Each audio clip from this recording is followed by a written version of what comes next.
two, one. Snake Eyes! Ah! 88 teeth! Hammerhead! Oh no! Pussycat! Pussycat Puss! Batman 89 returns forever and Robin all on this episode of Campy Cast. Welcome everybody. Welcome Mm, to the newest episode. funny little I'm Looney Tunes reference. yeah. Yeah. I thought that'd fit. I was so close to picking a Batman and Robin quote, like the credit card nostalgia critic thing, but I was like, I want to do something a little more interesting, a little more different. You bet you didn't hmm expect that one.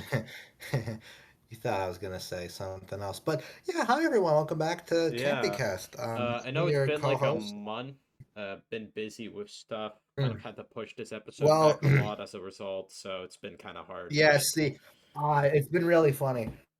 Um, God hated anyone, it would be episode 49 of CampyCast because, oh boy, we've been pushing this one back a lot, and I have a very funny story because we were gonna record this like 2 weeks ago, but I'm like, okay, yeah. we can't this day, so we'll do it like a day later, and then like if I remember correctly, it was like a couple Wednesdays ago. Wednesday turned no, it was one Monday. Then we couldn't do that day. That turned to Wednesday. Wednesday then turned to like the weekend. Then that week it didn't work, so it turned to the Wednesday after. Then that turned to Thursday, that turned to Friday. Friday turned to Saturday, that didn't work. And by this it would be Sunday, which for you lovely people would be yesterday, because it'll probably be on a Monday. Yeah, Garfield most went like that. likely. It's funny, it's funny. A whole whole thing really. But, now we're here.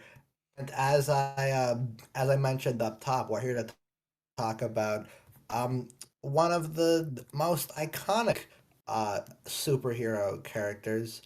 Yeah. Not Duck Tracy. Batman. Sorry, that was confusing. Now Batman. Actually, wait, hold on. Before we I won't get get to into this that, right we away have because we like have one piece news, of and I know news. we're Now, extremely late to this because I don't know, this was like what, 3 weeks ago, the whole Kendrick and Drake beef. I know we usually don't talk about music, but sometimes it's nice to keep up with like hmm, modern all right. internet beef, Now, I get, see, I this is now. suppose. I am not a music connoisseur.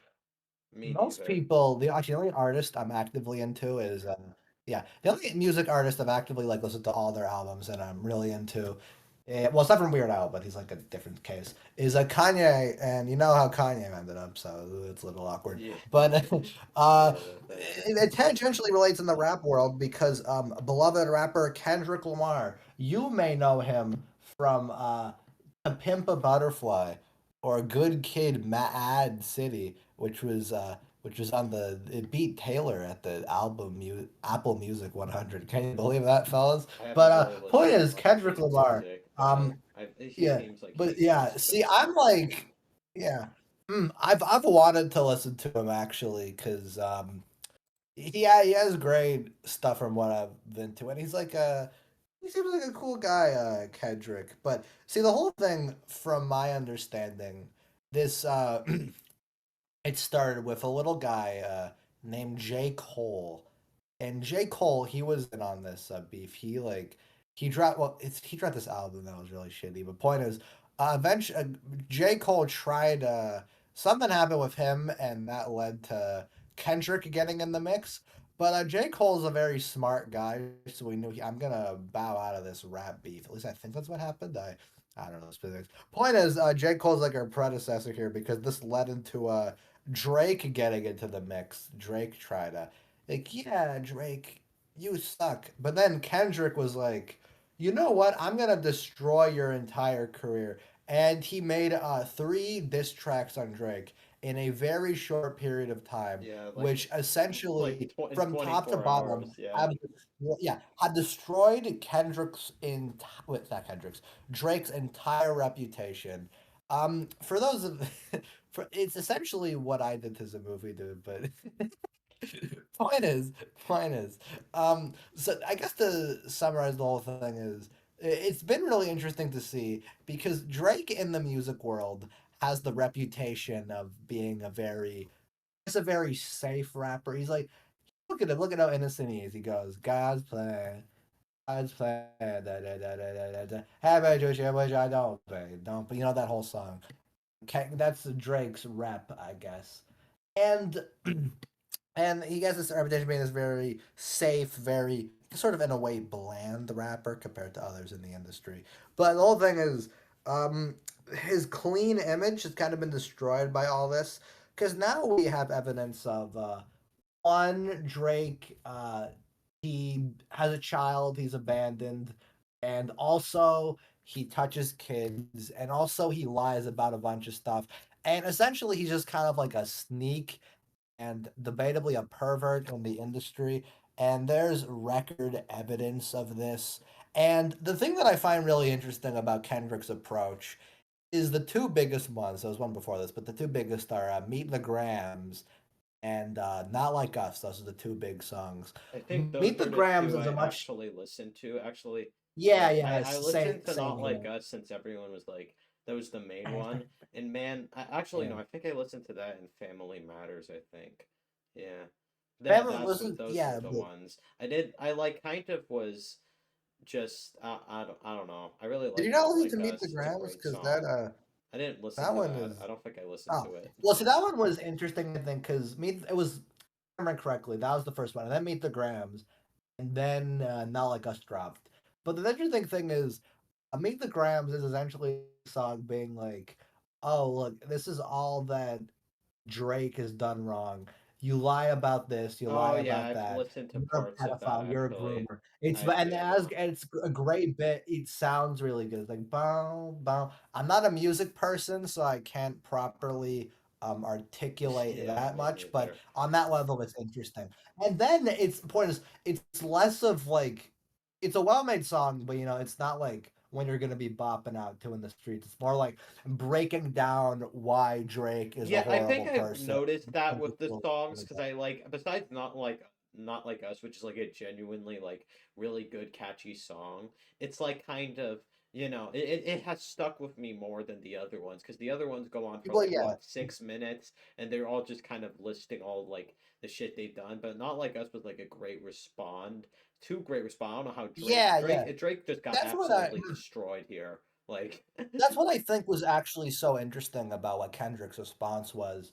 Because that whole thing is, he dropped the one song that was essentially to be like, "This is everything wrong with you," and then as a follow up, he did I hate you, and I'm gonna make me hating you into the number one song in the world right now. and it And worked. that It is fucking so worked. crazy. That is Like insane. people talk about like, the hit songs of the summer, the big new pop songs or whatever. Kendrick essentially did that, except it's a song about how Drake is a pedophile and I'm gonna dox him because the album like the cover for the YouTube video for Not Like Us Is his is house. Drake's house.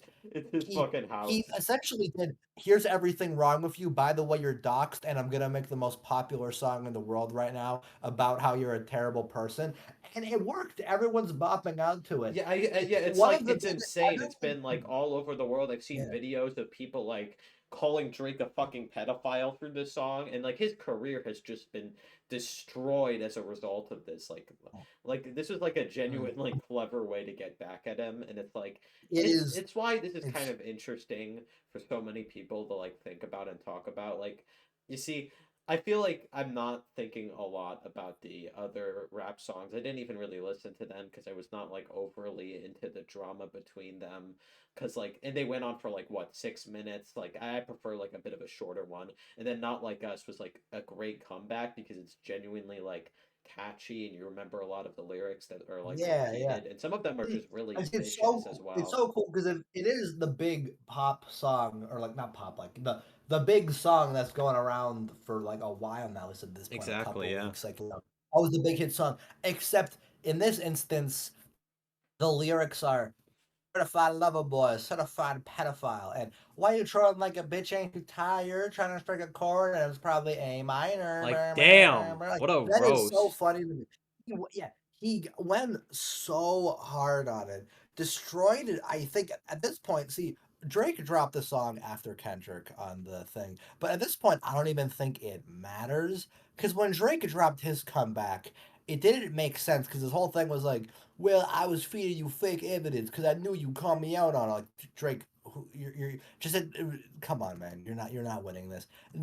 From Drake, like the whole thing is Drake's gonna be like, yeah, Kendrick, you beat women, and it's like, well, Drake, you're a pedophile. You Yeah, can't really speak your it's like the Family Guy clip where Quagmire's trying to call out Brian, like, exactly. Like even he's if worse Kendrick than like him, if anything. like, even if Kendrick is trying to has things that are justified to be called out on, it's not gonna make sense if it's fucking, Drake doing it. And I think at this point, efficiently, uh, Kendrick has won the beef because some people were anticipating Kendrick to drop another diss on Drake. And I don't think that's gonna happen because see, there was this I think he's tweet. done like yeah, what else is there to do? Like it's fine. Well, Like everybody is saying he's a well, pedophile. I think he won. yeah, he essentially did in that sense. But I think another reason for it is Kendrick, I think, has officially won the beef. You can say that. Yeah, There's no way Drake is definitely. There's coming no back way from this. Drake's And coming at back this from point, that. it's like his Houses League people were swarming his place. Yeah, It's there was like a insane. Like Drake shooting. is over. But yeah, exactly. It was insane. But the thing is, I think even on top of that, it's also just like from a business angle, the beef is over because I think at some point someone told Kendrick to call it off or whatever. Because the thing is, Kendrick actually hates Drake, and that's like some Hmm. rap beef isn't more good fun. At this point, I don't think they're ever going to be on good terms. And I think Kendrick has done a beautiful thing with how he exposed Drake because the music industry and the industry in general is just kind of filled with like fucked up people who use their fame to just kind of get away with shitty things and do shitty things. And there's a lot of people on the inside who know this stuff, but it's like an open secret. Like everyone knows it, but it's kind of something you can't directly reveal to the public. It's the why these are just the music industry. The media industry in general is like this thing. I think back to that Quiet on Set documentary from a bit ago. That's a whole different sort of thing. But same type of thing. Horrible shit in this industry is covered up because these people are so big and famous. Hmm. But Kendrick is finally doing what I think a lot of people should have been and actually speaking up and going, there is awful shit here. And Drake, your clean, friendly face, he is a terrible person. And we need to like expose him more for that. And I give Kendrick major props for that. But also, I think another thing to consider here is from a business angle, he was probably told to call it off because the thing is, Kendrick is making so much off of this. He's doing great. But Drake is still like a big brand, right? On that level, Drake's fucking brand, the yeah OVO. Right now, you want to know what people think when they hear OVO? They think of the part at the end of Not Like Us where they go, "Let me hear you say OVO, OVO, yeah, OVO, OVO, yeah, step this way." It's like the point is, the biggest Drake's brands are in the toilet right now because they're associated with a song where he's called out for being a pedophile. So I Yeah. think someone must have called out because whoever's running OVO, like the business side, they're kind of fucked right now. Because if you're wearing Drake merch, you're like, everyone in this beef, if you ask someone if they're Team Kendrick or Team Drake, Team Drake people are in minority. Minor Drake, but the Kendrick people are like greatly outnumbered. When people were talking about this shit in it's the talk of the town in all schools. People are like, "Oh, do you hear about Drake v Kendrick?" Kendrick is undeniably the one who has won. So I think at some point the Kendrick, you should stop for like business reasons. And I think he obliged because one, he just doesn't give a shit. And two, it's like I think Kendrick has better things to do than worry about whatever Drake's doing. Some people are expecting another diss, and I think it'd be really funny if while recording this he drops another diss and that messes up our whole story. That'd be pretty funny. But, I don't think yeah. that's like gonna Point, happen. I think this is done at the moment, but like it will forever be like a huge yeah, thing as long as Not Like Us is gonna it's taking over hundred the percent. world right now. So who knows? Maybe it can continue from there, but Not, I I don't know. honestly, at this point, I gotta be honest. In terms of internet drama, this has been one of my favorite things of 2024. Like the whole back and forth and the way it's gotten so big, the whole Yeah, it's been discourse pretty around it interesting actually in is some so cases funny to of me. how Like, I Kendrick mean, people, responded to it.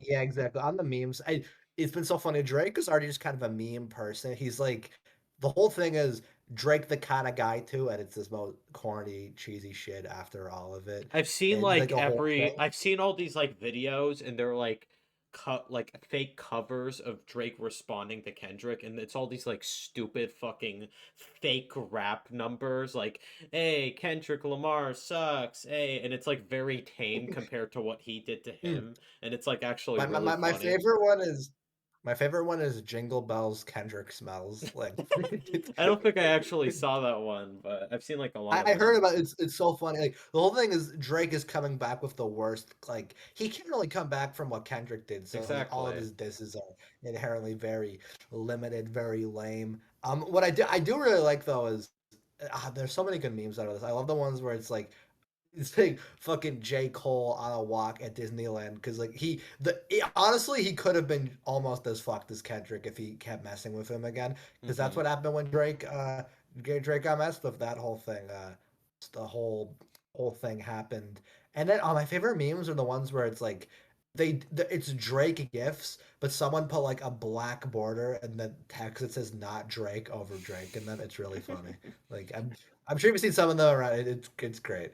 But point is, Drake, it's over, and it's really embarrassing because maybe by the time I've listened to this, I'm gonna try to at least start listening to some Kendrick stuff. And if I get into Kendrick because he called someone a pedophile, that would be a really, really funny turn of events. I think that is very, very interesting.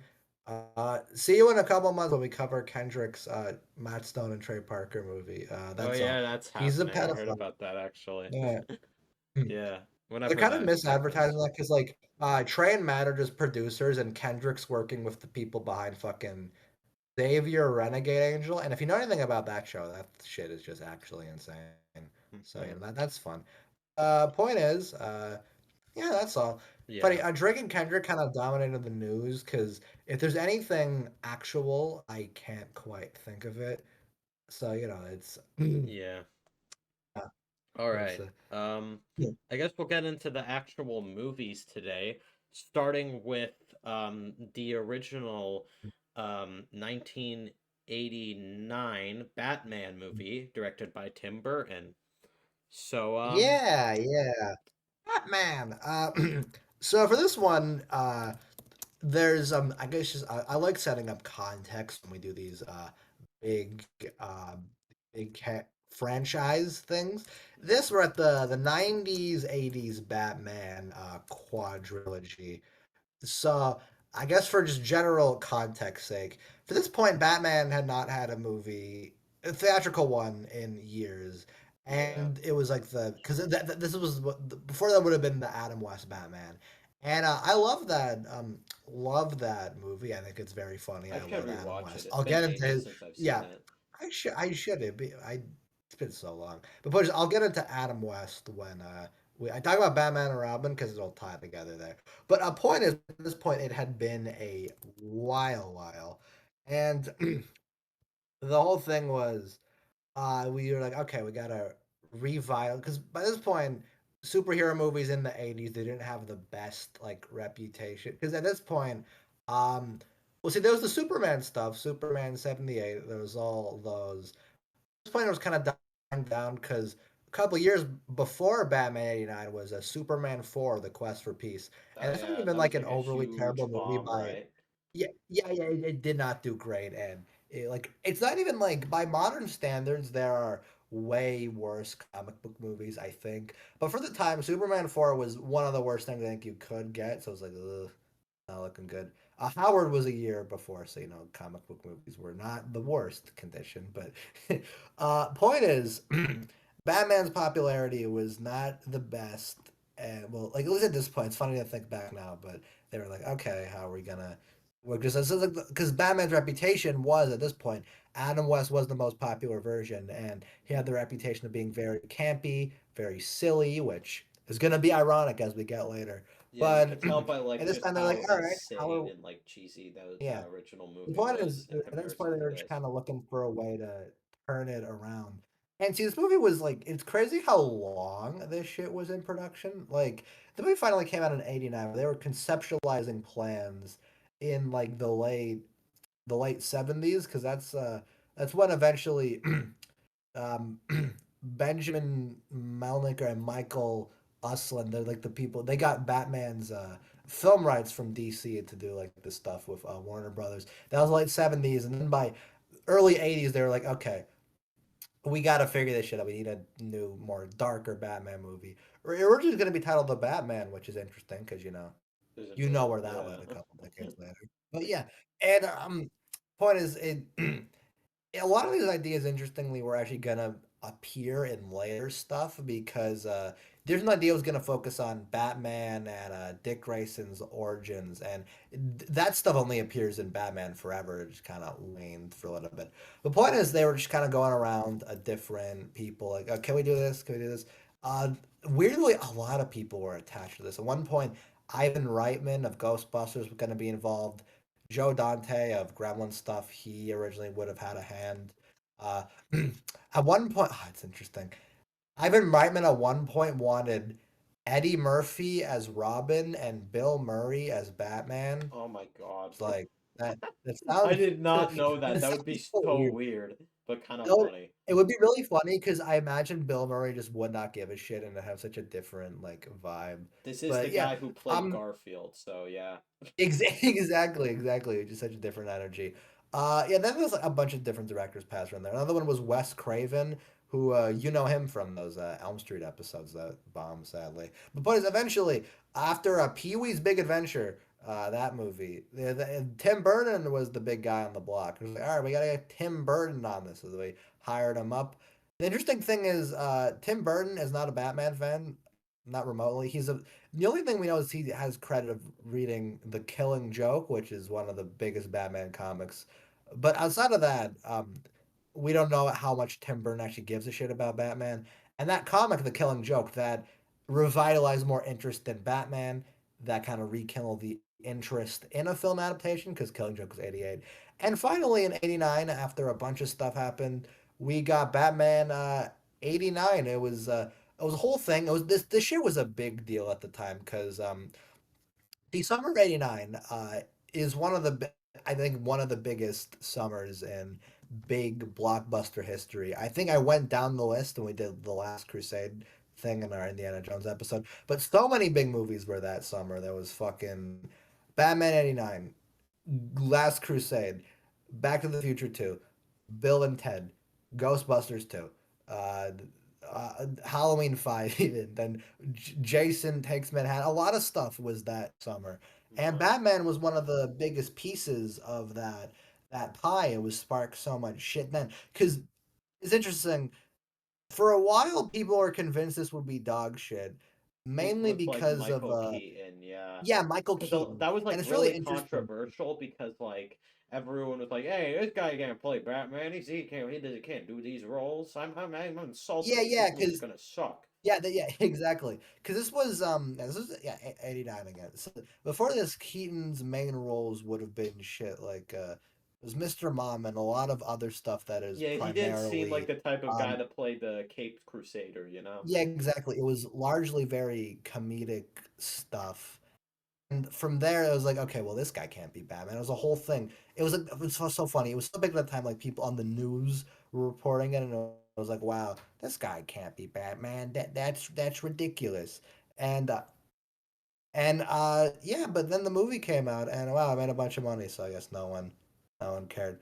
And then it led to like three other movies. It's That's similar funny. to the Chris I Pratt Mario situation now that I think about it. honestly, it is actually that's very funny. But Yeah, but yeah, the movie itself, I overall, guess we can get into that. yeah.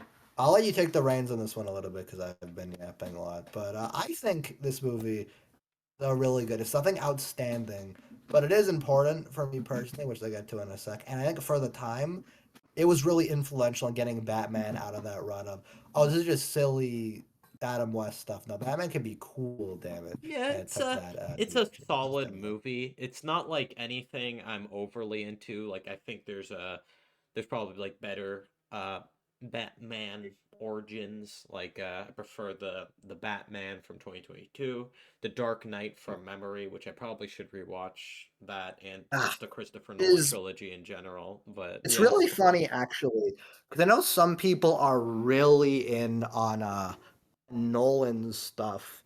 But for me, I never see. I've seen The Dark Knight, but only The Dark Knight. Yeah, No same. Batman Begins, no Dark Knight Yeah, I Rises, no probably should nothing. see the other And- ones at some point. exactly. Fuck with no Batman Begins, no The Dark Knight Rises, no nothing. But the whole thing is like from there. It's like I remember The Dark Knight being really good. I think without that, not even like the movies need context for memory. I think it all flows still well. But still, it's like, okay, well, I think it's been so long. I gotta watch that one again. People often dick ride that one as the best, like, just Nolan movie in general. And I'm willing to give them credit for that, but I wouldn't know. But the point is, for me, actually, I loved Batman 89 and Returns because I remember these were essential movies for me because in early 2020, if you know me, that was when my film phase took off. I was like, wow, this stuff's so cool. This is awesome. And then from there, I talk about this. If we ever talk about Sam Raimi Spider-Man, I'll bring it up then. But it was a whole big thing where I was like, okay, that those Sam Raimi Spider-Man movies really helped me pay attention to the style of the director because they'd always call them the Raimi trilogy. Hmm. That style helped me notice that. I was like, okay, this is cool, this is interesting, and I got into it more for that sense. Burton Batman kind of did a similar thing where I was like, okay, these Batman and eventually Batman Returns, they're heavily known as Tim Burton movies. They're called the Burton duology practically. And if you know Tim Burton, I think this is our first Tim Burton movie on the podcast. He is known for his very distinct styles. He has these very specific looks. These very like horror ish, like Hmm. goth elements. And I think eventually Tim Burton just kind of goes the well. I think a lot of his movies can be style over substance, and they're just boring movies. I really like Edward Scissorhands from memory, but I haven't seen that one in a while. And then Beetlejuice is okay. Ed Wood is his best, undeniably. But at a certain point, he just kind of goes insane with his style and he just goes like off the rails. And it's like you look at something like fucking Charlie at the Chocolate Factory 2005 where it's like this your style is too out there for the type of story Willy Wonka Yeah, is. it Or I doesn't think it even doesn't worse, fit. something like yeah, or even worse, something like fucking Dumbo 2019 where it's like That makes even come less on, man. sense. Like it's Do Dumbo. you This need to Burtonize this? It's the fucking out elephant of all movie. Like come on. directors, man. Like you don't need to Dumbo. Yeah. And it's not Dumbo even should to not mention have a goth yeah. look to it. Yeah. But I Exactly, haven't and that's seen not that even to mention what movie he did to even. Alice in Wonderland, because it's like, holy shit, Yeah, that what movie even looks is that? terrible. Yeah, yeah, but and the whole thing is, he dials it too much way later. But in this early stuff, I think he actually does a really good job of like the look here, because I think undeniably the best thing about Batman '89 is its look. It looks It's kind of funny great. Tim Burton doesn't even like Batman or Batman comics that much because it really does like feel like a comic book movie in that sense where it's like it got all the gray the sets and everything. It's so extravagant, feels so like the world All the feels so light, big. It's got the all lighting, the the different like exactly flickers, the the big different sets sound and pieces everything. of sound design, the look of the Batmobile, just the cinematography and how they display the world of Gotham. It is definitely incredibly impressive, and it's why I believe it's like a Oh, 100%. solid depiction of Batman, even though it's not really like my personal favorite, but I do admit it's definitely solid in that way. So I'll definitely give Definitely, credit to that definitely. no matter what. Oh, Um, 100%. I think there's another actually another thing. It's interesting at the time. One thing what I really like about this one is I always like it when superhero movies they don't open with oh this is the origins and this is how I became the thing and now you're gonna learn why. No, what I really like about Batman '89 is that we get that for Joker and how Batman and Nicholson's Joker sort of reflect each other, but in this you kind of just like you only learn about Bruce Wayne's parents dying like a good hour into the movie, and that's when you kind of get some backstory stuff. Before that, it just kind of like, yeah, Batman exists. Sure, why not? It's like you don't need yeah. that setup. And I always like stories like that because it's like they don't need to tell you I am this, I started from this, this is how it happened. No, they're setting it up for you through just showing what happens, and then that gets you a good deal of what the tone of it is, like what the characters are like. And Batman 89, I think character wise, these are not very complex versions of the characters. Batman is, I think, a character He's you could do a fine lot here. with I'm like, thematically, and he's not I like, I yeah. think Michael Keaton actually does like a solid job. Like I'll talk more about it later, but that scene with him and the Joker at his mansion is just at that house is just great. It's a great scene right there. Mhm. Oh, Um, I love that. yeah, and So, like yeah, but he doesn't have much to do here, you know? He's like he's cool. mhm, Michael Keaton gets the job done. It's like he's not the most yeah. well-rounded developed character, but you know, I enjoy him. And to be honest, I think the main Yeah. reason I like this movie or just it really is Nicholson's Joker is like the highlight, you Ooh, know. He is great 100%. in this movie, you know. I Like every scene with love him is Jack golden. Nicholson in Like this it's movie. the highlight. He he under it's what I actually what I love is on the most I changed my letterbox variant. It's like the same poster, which I love the poster for this movie. It's just the bat emblem. At the time that did enough, it was like, oh shit, this is a serious looking bat album. This stuff a lot. But the top text is it's interesting that Jack Nicholson is billed before Michael Keaton in this because it's like you look at letterbox, he's the one listed first on the poster. He's Yeah, listed I first. It's noticed like wow, that actually, even, yeah. even they know that Jack Nicholson is probably because he's a more prolific actor than Keaton was at the time. But still, it's interesting because like see, even they know that he's a more important guy. And for for an actor who's known for largely serious stuff at the time, again, I like this the way he goes full ham in this, and I love that so much. Even before he becomes the Joker, he's just kind of a little offbeat, a little eccentric. Like when he's in business meetings, he just has this really He's shady just like a vibe to him. weirdo kind of, just like a typical Yeah, he's got weirdo this weird part ass of energy a to him. That's part of really an evil mob, mm. you know? So then I it's love like the mm, type of I like love chemicals just kind of yeah, enhance his weirder mm. side. I love the bits he has with that one henchman. He's really Bob. I love the little The back scene, of one of the funniest scenes in this movie is the scene where like he gets him to pass the gun and then he just shoots him with it. it's so That's funny. so Yeah, funny. I yeah. love that. Every scenes that should be boring are entirely enhanced by his performance. Like the fucking part where they're doing the paint robbery and there's like Yeah, the the scene Prince where his music in the homies back. break in Him, and just yeah, Jokerify it the is place. so funny. I think it's again interesting that at the time, Batman '89, this was a movie marketed as this is what darker Batman is gonna look like. But if you actually look at it now, like compared to a lot of this movie, I think is very silly, especially when it comes to like Keaton and Nicholson. And it's like now you look at it compared to like well, compared to the Dark Knight trilogy, this stuff's tame because the Dark Knight is no camp and all seriousness from what I've seen at least and what I remember of the Dark Knight.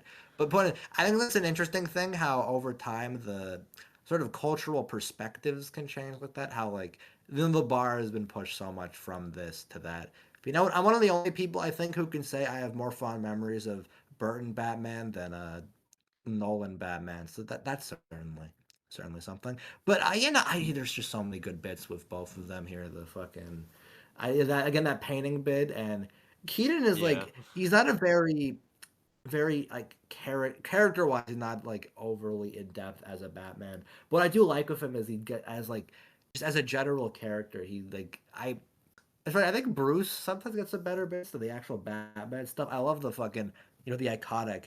You want to get nuts? Let's get nuts, and he Yeah, it's fucking such a good smashes the scene. They thing. even referenced it It's in The so Flash funny. for the dumbest reason Yeah, possible. yeah. Oh god, that is that's another reason why the Flash thing is so it's like just such a depressing movie.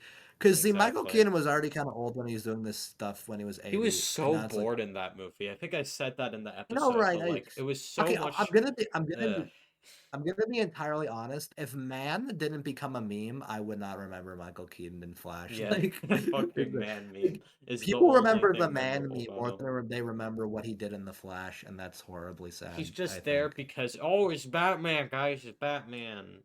Because that movie Yeah, loves yeah. exploiting Remember? people for cameos. In, yeah, that's Even dead interesting. I people remember. who hated their Yeah, roles as the characters. I Like, know that come it is on. so insane. The amount They of could have got okay. gall that Well, Warner Bros yeah, had to do that. yeah, yeah.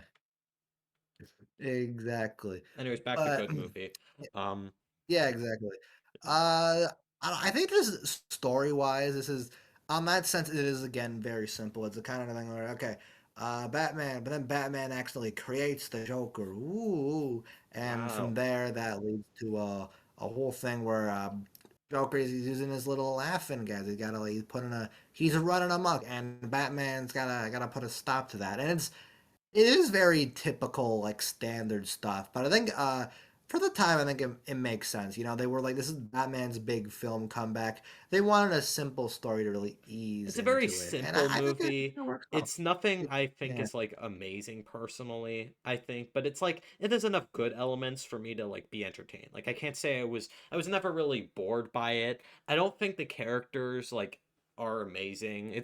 Jack Nicholson's Joker really does steal the show in terms of every scene he's in. Like the scenes with him and Batman are just amazing. Oh, Like the 100. entire 100%. climax on the clock tower is fun, all that. Like the scene where Oh, I love some that. guy is like trying to jump him and then he just falls through the floor.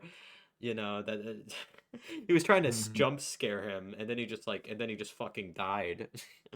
And then there's all that and then there's the I scene where know, right? like It the is so Joker's funny. standing and he's about to like push Batman and Vicky off the big tower and then it's a great way to end things. And in general, I forgot to mention the makeup is just great. Like that look on Jack Nicholson's like face, Ooh, that yeah, yeah. smile. It's He genuinely kind of looks creepy, so good but like in. it's cool though. It's like it's Yeah, very yeah. I well made and love there's just him. a lot to like enjoy about Yeah. it.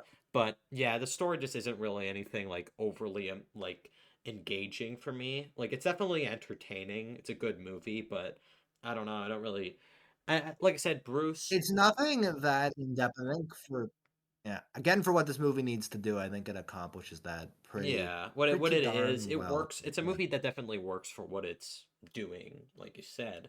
But like Bruce, Yeah. he's just kind of a solid protagonist, like he's all right. Nothing really, not really many layers to him, not really much interesting character conflicts he has to grapple with compared to some of the other Batman movies, but he works I here. think Michael honestly a Keaton lot of fits that like is I do what? believe now that like he embodies the role well now looking back at it. Like at the time I understand why some Yeah. people would be confused since he's not used to these type of roles, but he actually does kind of fit it if Well, you see, I think like see him do it. the whole thing was I think a big part of it is the movie Keaton did right before Batman was Beetlejuice, and I don't think you've seen that, I but haven't seen the whole it thing, yet. the whole thing of yeah.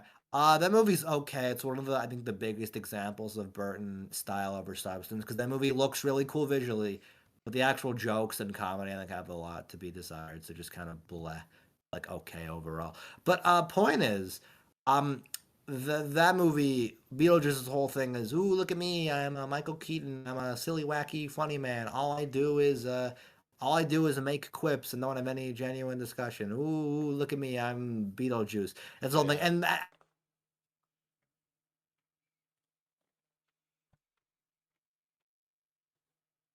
You're saying? for being in really stupid comedy stuff, that transition into like one of the greatest superheroes of all time, as Doug Walker would say, that's like, okay, well, stand back a little. We don't know if that's gonna work out yet. But you know what? It did I think he does really well in this, even if Batman as a character again just leaves some bits to be desired. One thing I think is really interesting is they set up the beginning of the movie to look like it's gonna be oh this is gonna be a flashback of young Bruce and his whole thing, and then they just immediately like no that's not actually what the whole thing is, and they subvert that into the opening bit until the Batman shows up, and it's like ooh, I think that's cool as like oh you bet you didn't expect that one, and then that happens, and Yeah. then you get like to the and Action's then cool. only I don't know. Yeah, oh, the action's great. I think there's some great bits. I love, yeah, like in that opening, I love a lot where like he's just on the On the top roof of stopping these the buildings or two whatever. That criminals. old I nice, like yeah, how the opening of yeah, this movie is almost like similar to Batman's overall backstory when it comes to a family going into a dark alley where they get like, mugged. it's a nice way Yeah, to open this movie, because like it could almost I trick the like it. audience into It's a thinking this really is Bruce or something. So that was cool. yeah, exactly. It's an interesting subversion bit. I will say I think that's kind of where my main problem kind of comes in, where when they do bring in the oh no, Bruce's parents are dead thing. My main problem with that is it's essentially the Batman like mythos. If you're gonna do a more serious Batman story, it makes sense to bring that in. But I think for the type of for the fact that they bring it in, I think literally over halfway through, and from there you don't even get the sense of like that's the only way you get the sense of oh this is why Batman is Batman and that's why he's doing this whole thing. Like I think this movie is very fun and I can overlook that, but from like a more Hmm. genuine like storytelling level, I don't think the movie quite sticks the landing at that point, especially when they try to connect Bruce's parents' death to the Joker himself, and then that's like a whole thing. I get that on some level, but I feel like the way they do it, just kind of they're forcing that personal stake into it. Yeah, Where it's even like a even bit weird. Like, oh, just so happened that this guy also killed his parents, like out of all people. yeah, It's it a seems it's a very bit like weird, I you think know? some other Batman stories do that, but for me, I think it's just kind of too coincidental, and I think doing it otherwise is more interesting character wise for Batman because I like the idea that oh his parents just got shot by some fucking randos. That could happen to anyone, and that's why Batman does what he does to prevent it from happening to That's what anyone. made that It's like why opening he so good. It's like a good way of yeah, showing that exactly. this That's guy means really business interesting and how whatnot and they his how they pull that motivation out. as a It's character. not even saying as if the movie doing that diminishes that much. And that is still a very core part of Batman's character. But it's just something I keep in mind because I think it's a little, if I had something to complain about this movie, it would be that because I think it's, Yeah. Yeah, that, eh, that that was also like a bit weird. That was like one of the things I was a bit mixed on rewatching this, yeah. but yeah, it's a good movie. There's quite a bit of standout moments, like the scene Definitely. where Joker kills his boss in his own goofy ways, a good way of establishing him as a threat, and he continues I to love be the like part that where he throughout the goes back movie. into like and one part where he goes back into the meeting, like after he's got like the fucking, he's in the acid or whatever, and it's like trying to hide it at first, but then he just goes like, full Yeah, Joker like shit. the It's way so he funny. looks, like using makeup to hide his like hit makeup to make his skin look normal, but then you see his like he's looking Yeah, like a yeah, he looks clown. great in that too. Again, another great visual bit there, and Yeah. I, Also like like shit like his like buzzer and whatnot. Yeah. yeah, yeah. I know we Mm. haven't I love the really initial core Batman into the acid too. Like, yeah. I think they were trying to do more of a parallel thing there. Like, oh, Batman creates the Joker, and that's like a whole like parallel thing. Oh, he created his biggest rival. Again, I don't think it's not that developed well, but I think again that just comes from Tim Burton. He does not know Batman that well, and that leads to Yeah. a lot of stuff It's like mainly that. just Oh like well, to me just a solid movie, just nothing I really like yeah, am overly into, but it is definitely a good movie. Like if there's enough good aspects to make me like be entertained. I had a good time watching it. And I know we haven't really talked about the other characters, but there's not really much to them either. Like really it's Joker and Batman and just like the scenes with them that really carry the movie. Uh and in general, and like I said, the technical aspects are genuinely great. Like they're the highlight in that case. So yeah, 100%. Uh, there's a lot the to only other real appreciate like about I it. think yeah, the other nitpicks I really have is it's kind of funny. I think we didn't even really mention them, but um, the side characters again are another like there's Vicky Vale is like the love interest for the movie, She's and she's fine. fine. I don't know, She gets the like job done, I guess, but like there's just nothing really that much to remember about her. She's just a typical love yeah, interest in a yeah. superhero Again, I don't movie. know. There's nothing like. See, all these movies try something different with that, so it's hard to get long term invested in any of them. Yeah, like I each find literally that. each movie in this like franchise has like a new fucking love interest in some way or whatever. So, Yeah, yeah. They're all yeah. for Bruce, and they're all like, I don't know. It's hard for me to get invest. Like she's I don't know, say she's a fine character. She fills the role, And I think it's weird. She's kind of just more of a prop for the thing to get going because, oh, that's Yeah. how we're going to get Joker involved. Joker's going to kidnap, that's going to cause this and this and this. And it works well as that, but as an actual, like, that's what, that's why I say I don't go to Batman 89 for the story stuff that much. Because as in for a movie like with that, for that sort of emotional core, I do not get that much out of it in that sense. So I'm like, Same. I'm good, you know. And also, I don't know.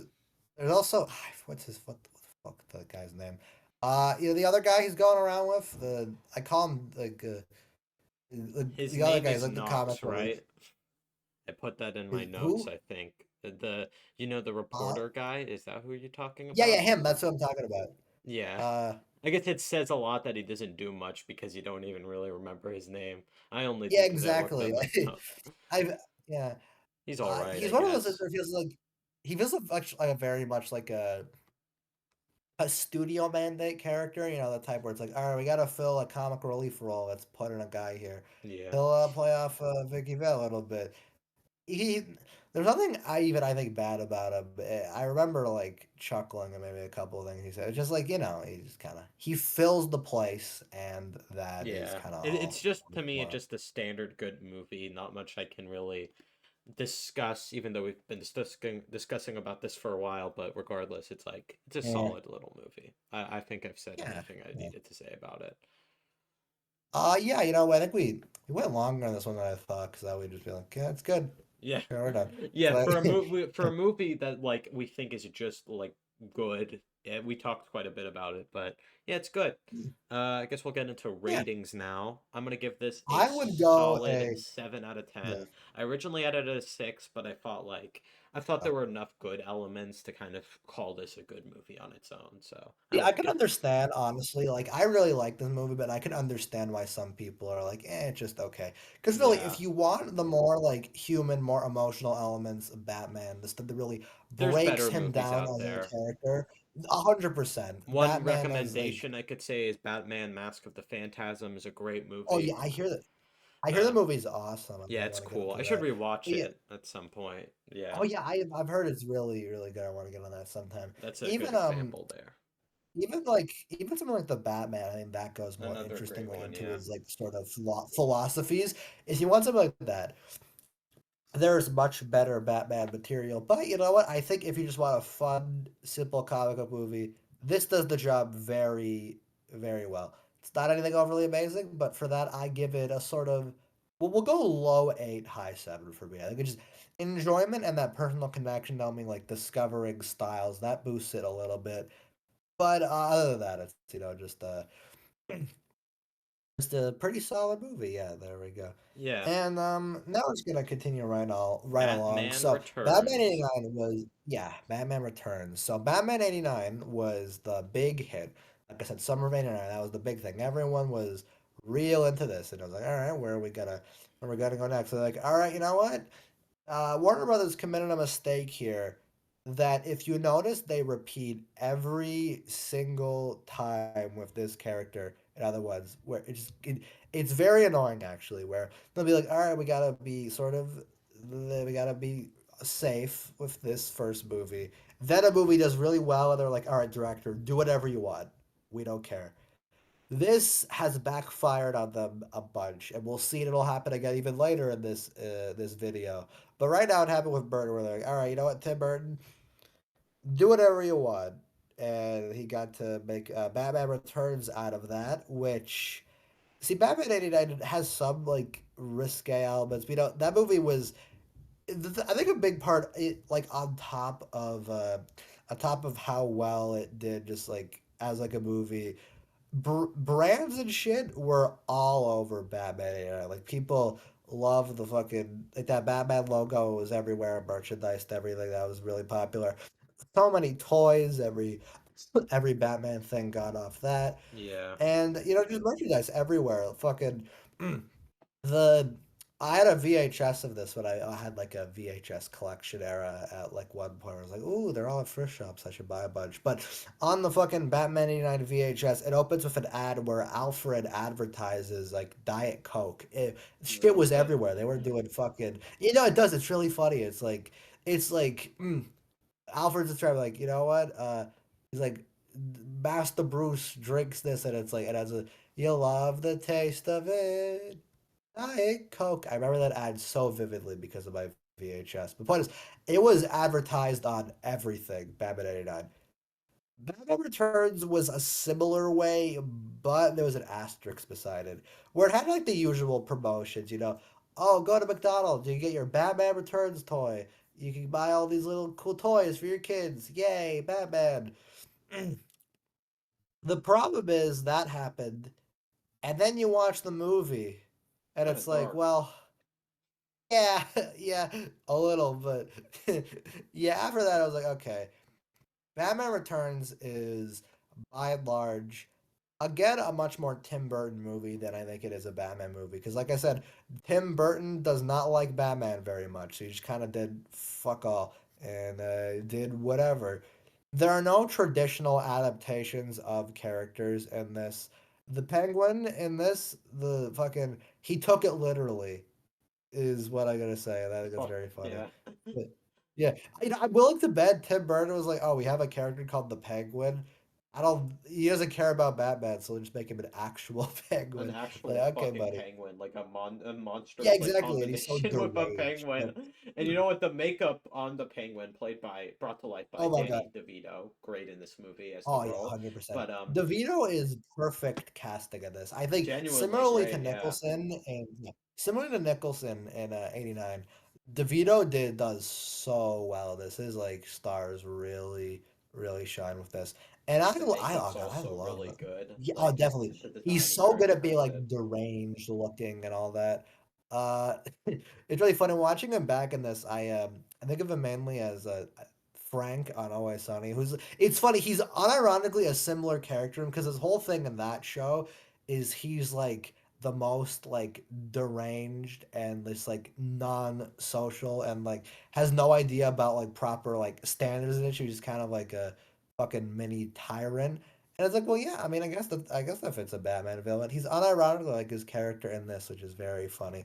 But the thing with Batman Returns is it goes so all in, if it be referenced, on all of those things that I just kind of love it. Like I adore this movie, honestly. It is so just Burden dials everything up. And in some cases you can be like, this is stupid. And I think in some parts it is. But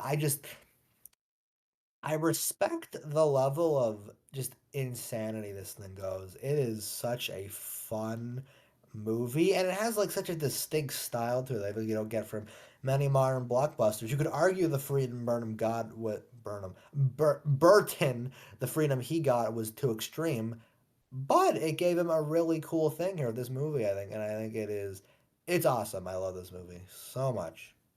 Yeah, it's Peaky. another good one. I'd say it's like a step up from the first. Um, I still don't love it. I Oh don't think yeah. I love it as quite as you do. Like it's good, but I don't know. There's like I just don't love it in certain cases, and I do like Mm. quite a bit about it. Like the Penguin is a really good villain here.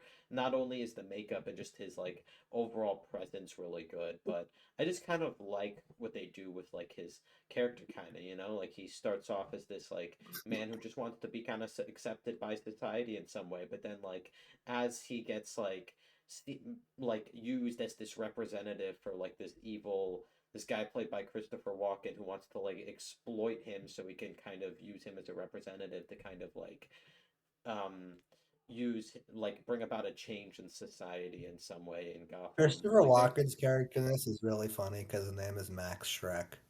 Come on, oh yeah. dog, Yeah, be it's real. funny. But no, I like him a lot too. He's a great performance there.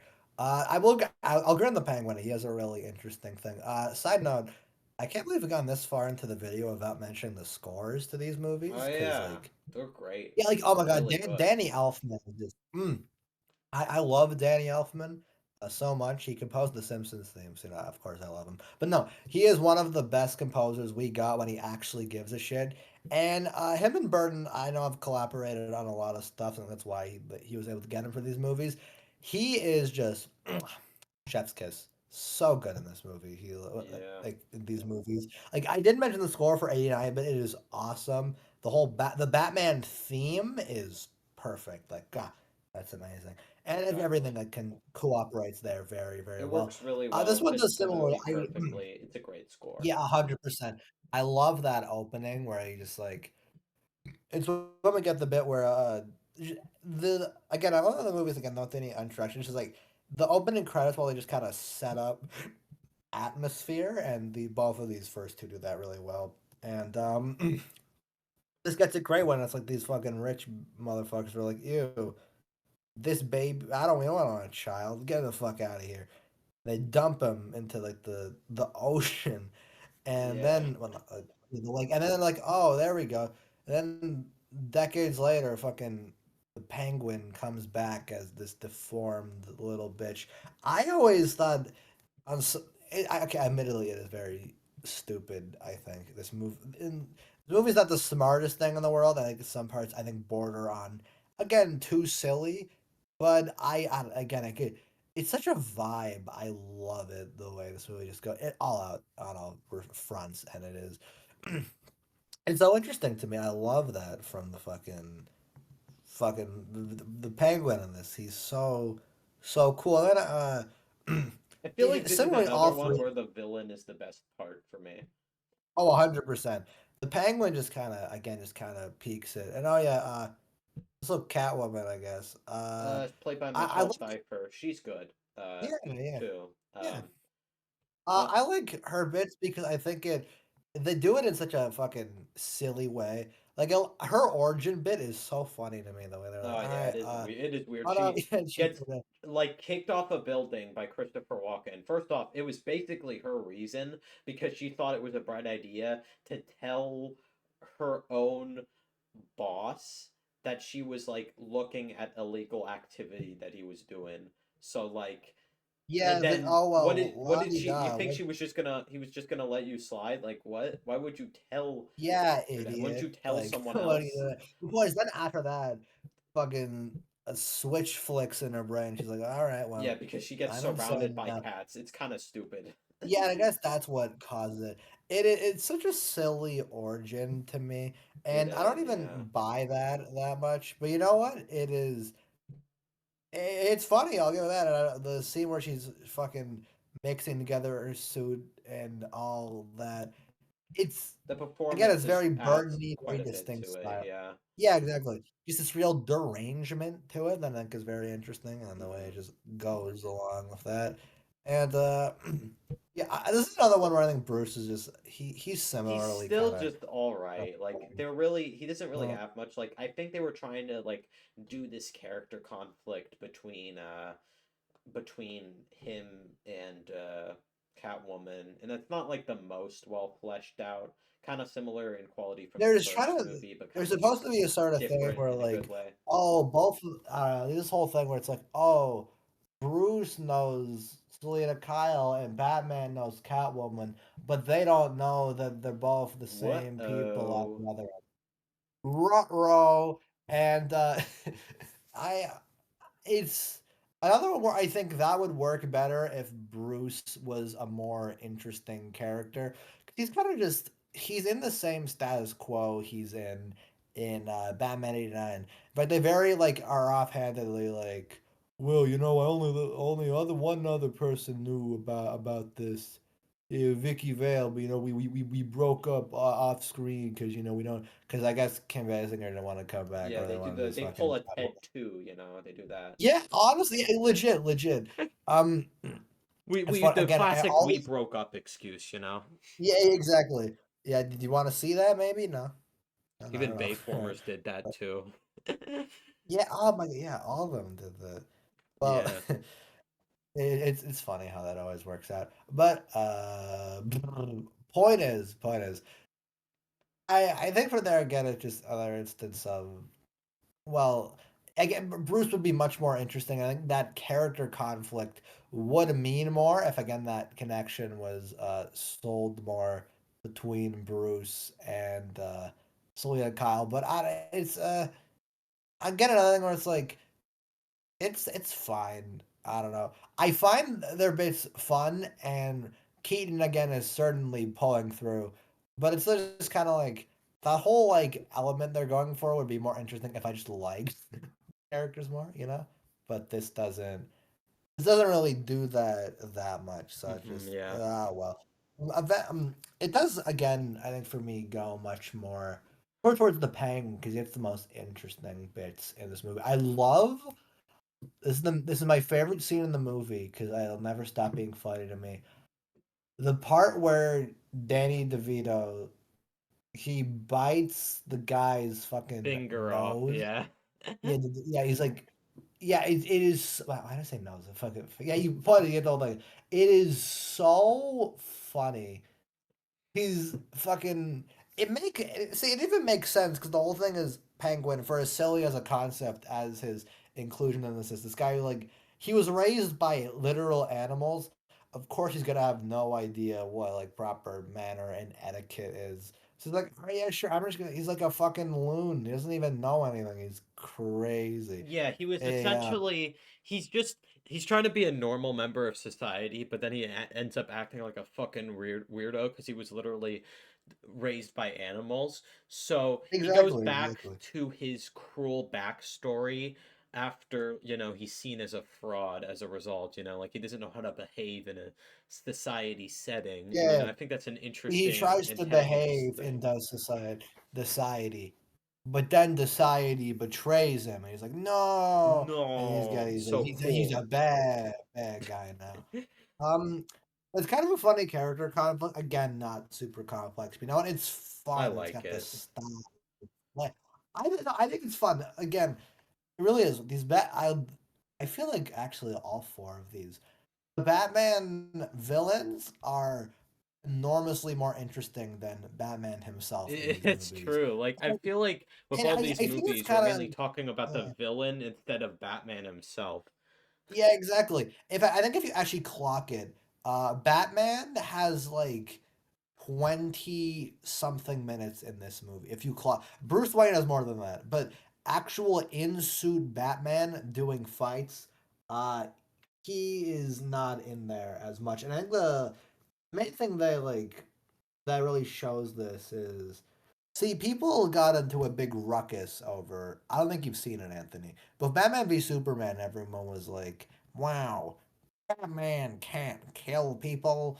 Wah, Oh wah." no, yeah, I and heard about that. and yeah, and see that's the whole thing.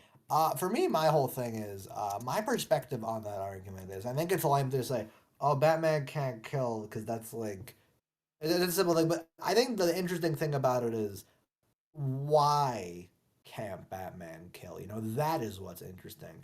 And the reason the media often goes into as to why Batman can't is really cool to me. The whole thing is okay, the reason Batman doesn't want to kill someone is because if one, he's putting on the same thing that Robert put onto him when he killed his parents, but Hmm. also if he tries to kill just one person just to put it over the edge, then he doesn't know if he can go back because if he kills one person, he doesn't know what he can do beyond that. That's why he doesn't mean why Batman doesn't use guns, which I think some stories delve into interestingly because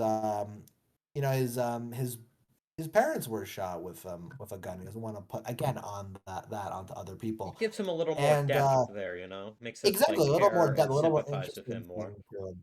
And the thing with that is all really interesting stuff that again Tim Burton doesn't watch Batman shit. Like, he doesn't even know any of that. Or if he does, I don't think he finds it interesting.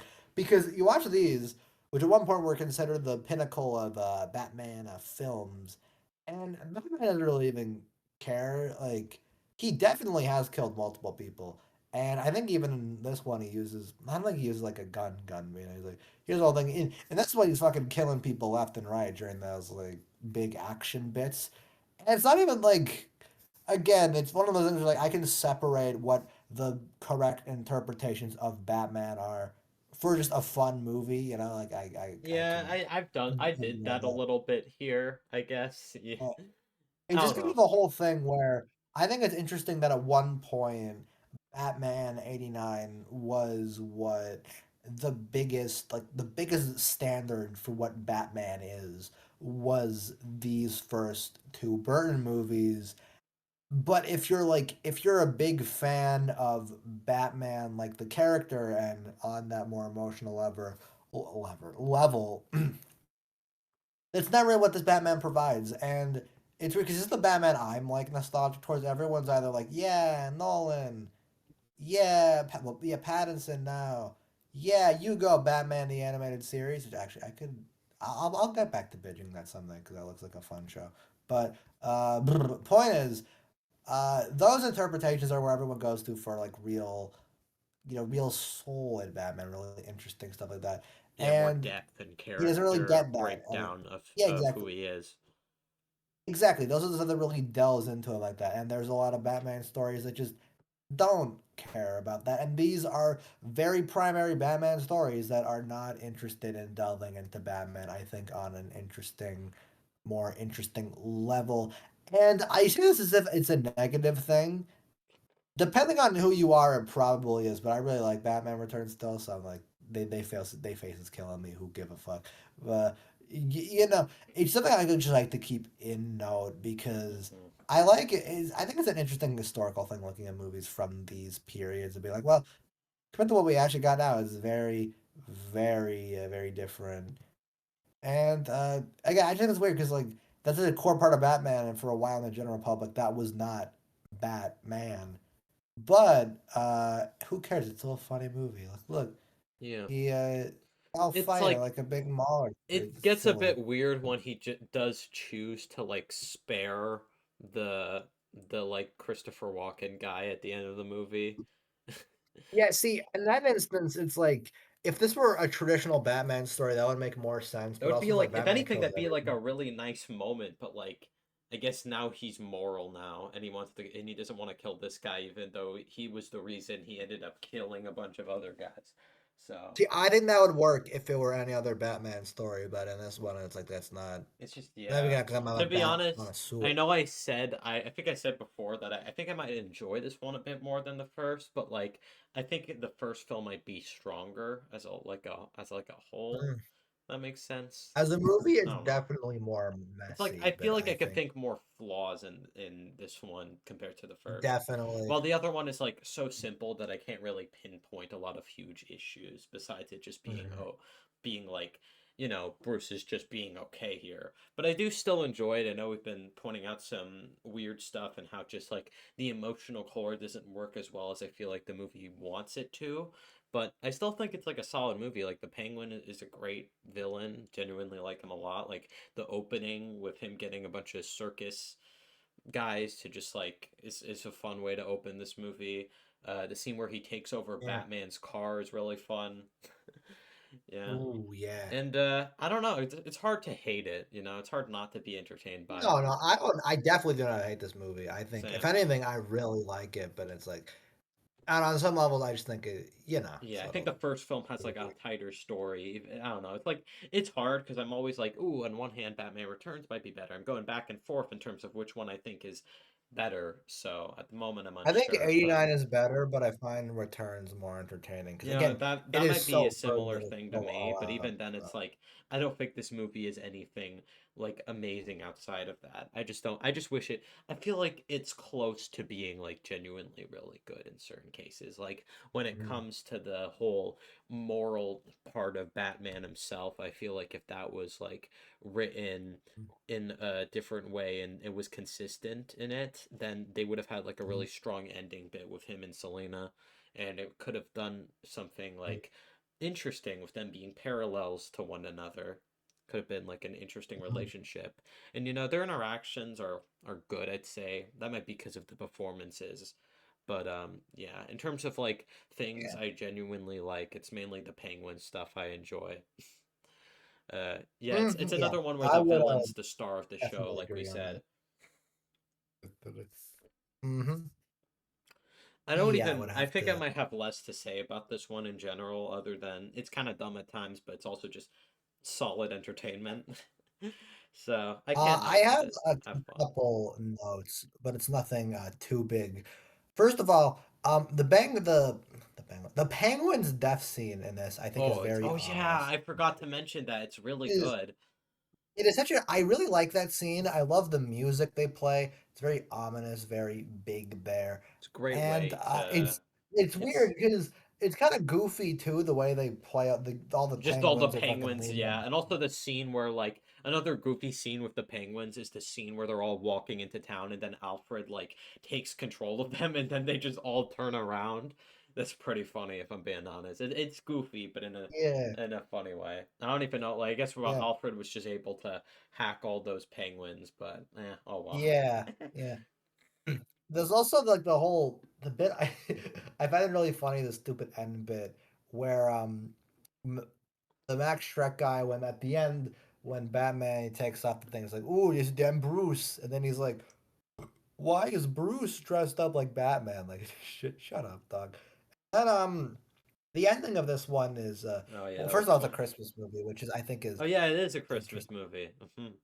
You know what? I was gonna rewatch it for Christmas last year, but you know what? Oh well. It's one of those weird like it's what I like to call the Die Hard Christmas movies. The ones where they're not people are like gay about it not being a Christmas movie, but like oh, because just because it's not jovial doesn't mean it's not Christmas. The plot revolves around it in Die Hard. If you want my take on that, Exactly.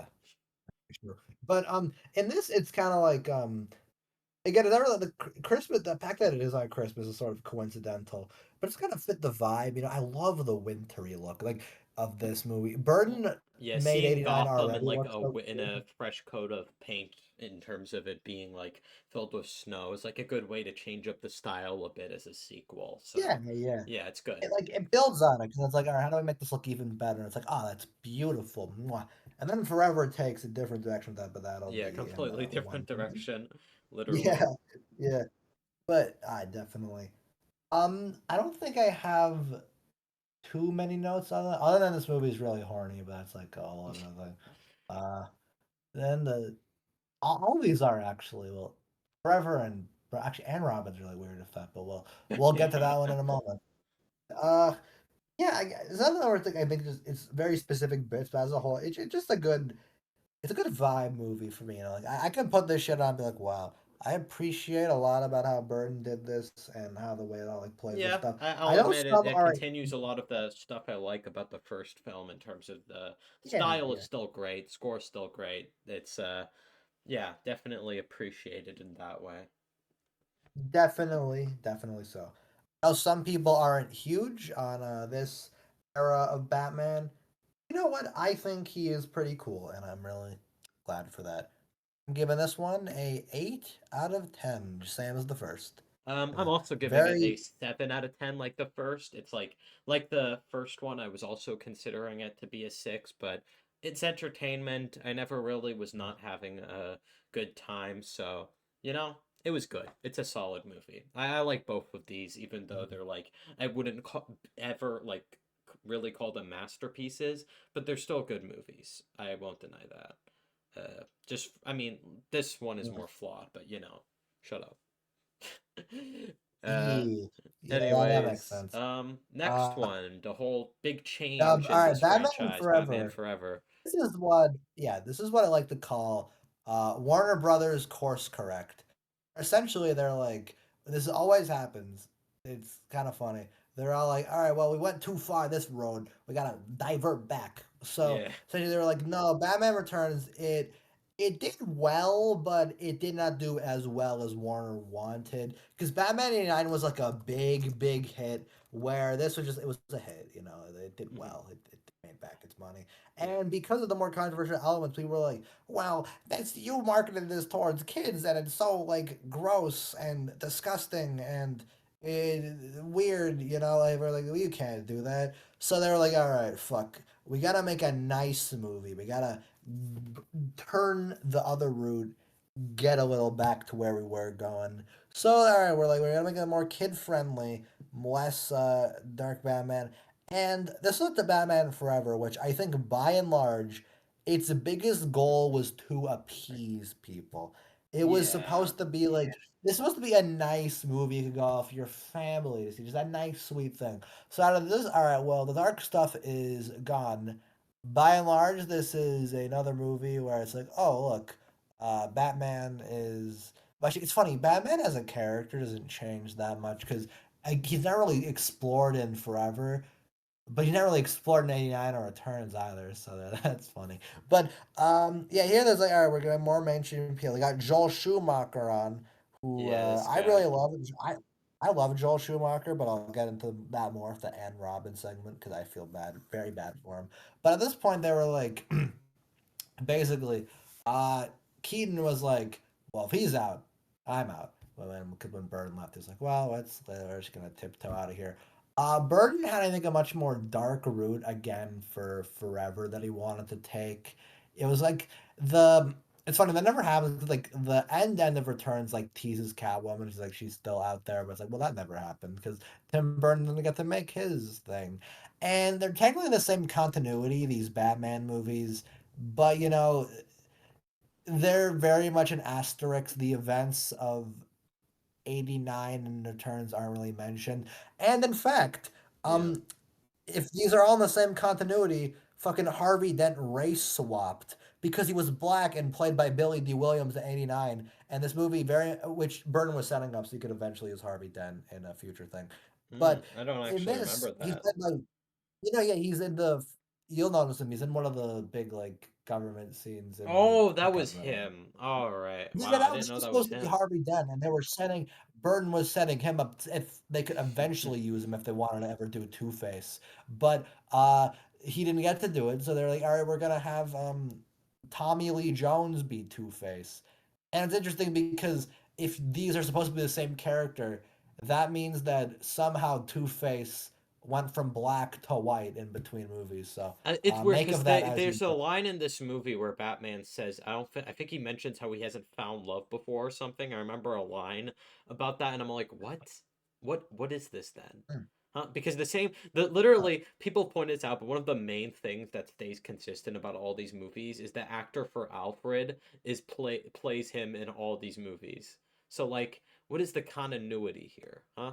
Yeah, I didn't even really know. I noticed that, but like, yeah, I guess he wasn't. I assumed that they shifted, but Alfred is always here, and he doesn't really question And he's anything. good. I So, like yeah. the actor who plays him. It's where the biggest issue with this movie is that it has such a weird fucking management of tone. And it's like that Oh, mainly this movie is whack because in a on one lot hand of there's like ways. moments like Batman has a bit of a thing when he's coming to terms with like who he is in some way. If anything, it seems like the type of thing we would have wanted to see in the Burton movies more. But why the fuck is this put in with all this goofy stuff with the Riddler and Two-Face, which Exactly. we'll talk about in which we'll I guess Yeah. we'll talk about since like they're probably the most notable stuff about this movie, most notable thing because like we said when it came to the villains, but yeah, so the Riddler is played by Jim Carrey, who is Yeah. definitely having This was fun. another very again. This is another move in the fucking. All right, how we're gonna course correct? We got to make sure this guy's nice and marketable for a nice new marketable Batman movie because they were all like, all right, well, who's a big name actor now? Let's pull in Jim Carrey. And this was in the middle of one of Jim's heights because this was mid 90s. And this was, he was straight off 94, where he was in Ace Ventura and The Mask and Dumber, all in 1 year, which was really good for him. And from that point, the 90s was dominated by Jim Carrey. He was the big force. So, like, all right, Yeah. how about we get this wacky, upbeat guy to be our Riddler? And the thing with him is, I really like the Riddler in this movie. Actually, I think he's very much a prime kind of carry vehicle, where it's kind of just like, ooh, I'm so wacky, ooh, blah, blah, blah, blah. Yeah. And but the thing with that is, I respect Jim Carrey a lot actually because he very so easily could just come across as very random equals funny, and I was like, "Ooh, look at me! I'm a Riddler! Do do do do do do! Look at the funny face! Do do do do do do!"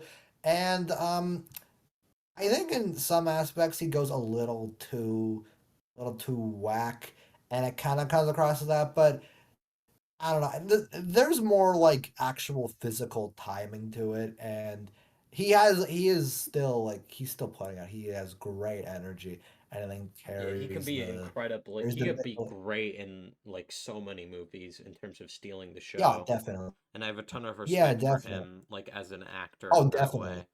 Yeah, everything I learned about him just personally, I respect so much. Is like you talk about him, he's like in like his whole dirty because he's at like very rough points in his life. The way he just like Yeah. he talks about his sort of stuff that it's really, I think, profound stuff, and I love a lot Yeah, I of that respect him a ton there. as an Oh actor yeah, and as a 100%. person. Yeah, definitely. We should cover Truman Show sometime, Anthony. That would make a really good That'd be episode. great, yeah. But yeah, we should put that on the schedule sometime. But point is, but here he's doing his like general shtick, and he's not an like top carry role, but I think he does a pretty good job in this. Like he fits. I love. I really like his character. Actually, it fits the tradition again of the fucking Burton. I mean, with what the Burton movies did, where like Batman is kind of secondary to the villains, and this is kind of that again, where it's like Val Kilmer is Batman now, and I'm gonna be honest, Val Kilmer is one of the most boring Batman actors they've ever done. I have Yeah. nothing against. I have nothing against him. I I know he's actually had really. like a rough life ever since Oh, like then, and definitely, this was yeah. like one of his roles. Well, yeah, But it's not even like that. I think he's great in some stuff I've seen. yeah, You should to plug now. Watch Top Secret because that's another Zucker Brothers movie where he's the main character and he is so good in that. But as a Batman, I just think he comes across as painfully just blah. Like he yeah. doesn't really add a big of a spice to Batman. I think is really interesting. It's like, oh, I that's feel like I Batman. can at least think of some of the stuff that most Batmans do. I just can't really think of anything interesting about this variation at all, Yeah, other than like he has bat nipples because the costume designers just yeah, I don't know what they were on. They just decided to include nipples because the movie wasn't goofy enough as it already yeah, was. So they just yeah, had nipples yeah, bulging out of his fucking costume. yeah. The bat suit in this looks ridiculous because of that. I think like that dog's. What are you doing? And Yeah. I see. At least he didn't even get much material as a Batman, but he made it a more interesting experience because of that extra flair to him. Eh, Kilmer doesn't really get that. Like he not even saying it's a horrible performance, but just kind of goes in, does the thing, and it's like, yeah, it feels very you're in, you're out, and I don't even. My hot take is, I think Clooney Batman is better, but we'll get to Clooney when we get to Batman and Robin. But Hmm. yeah, I don't know. He's just very, very fine, and then there's Robin, I guess, kind of plays Yeah, I off of almost it, forgot he and was in this movie. see, that's the kind of whole thing is, the Robin stuff in this is so interesting because I think it's one of the only times in this era of Batman where they actually try to go somewhere a little more interesting, a little more different with it, like a little push it a little further.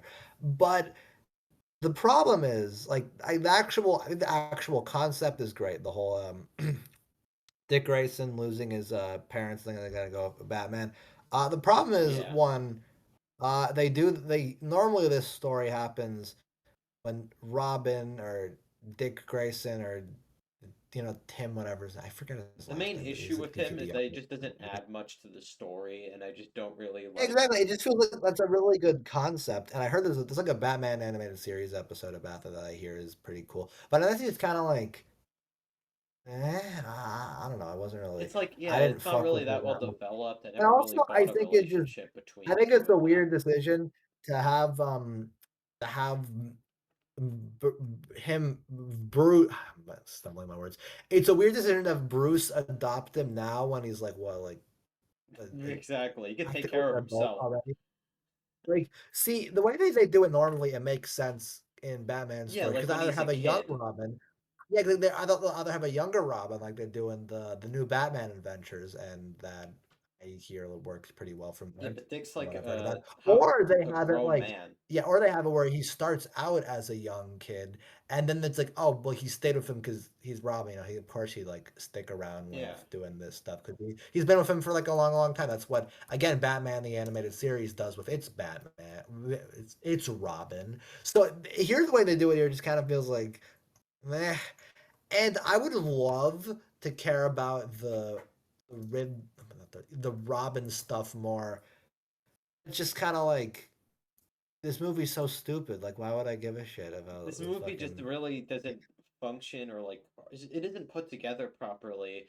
And I feel like the villains, in terms of both the Riddler and Two Face, are like the best and worst parts of the movie. Because on one hand, they're pretty entertaining, like the performances of Tommy Lee Jones and Jim Carrey, and just like their dynamic and scenes with them, like when they first meet, and then the scene where they attempt to break into Bruce's house and then pretend to be fucking trick or treaters, and then that works on Alfred. It I is they're love very that. goofy. It very see. The thing is, I think Riddler works a lot better than Two Face because the thing is, Tommy Lee Jones, from what I know, is actually I haven't seen him in anything other than this movie.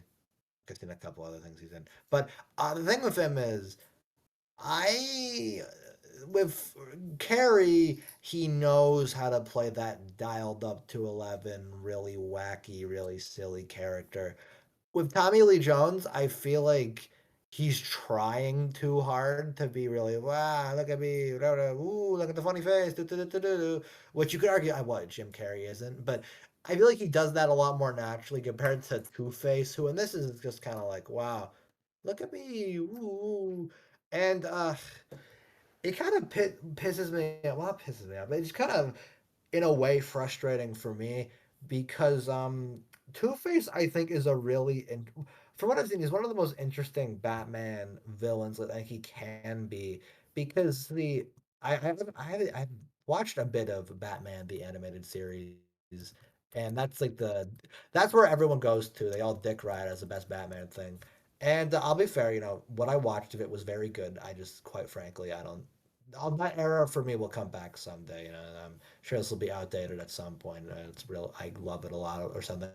The point is, in that show, and I think even the comics, I'm not a comic guy, so I don't know for sure. That was a really good interpretation of Two Face, which is really interesting, where you get the whole idea of Harvey and Bruce used to be really close friends and they were like connected in that sense Mhm. before eventually it just kind of he quite literally because of his condition is losing that control of his personality before he's kind of loses his full way and goes into because like he's having these internal battles with himself constantly and is really that Yeah, episode there's a Two chance Face. for like compelling nature with him Yeah, based off exactly. the It's really idea of compelling. If you're Batman. gonna watch anything of like Batman, my plug is watch the Two Face two-parter from Batman the animated series. It's really really good, and it shows that stuff really interestingly. And I know that forever it's very much not trying to be that more serious Batman, which I guess that's why the like Two Face is kind of more of a joke. But for me personally, just kind of comparatively, you see that, and then you go to this, and it's like Two Face going ooga booga, like fucking gibberishness. I will say I like his costume design a lot. He looks great, and I love how much of the 11 his rooms are, where everything has to be split down the middle. Like it's Yeah. so just half and half. That is very entertaining for me, but Yeah. as an actual, Yeah, like yeah.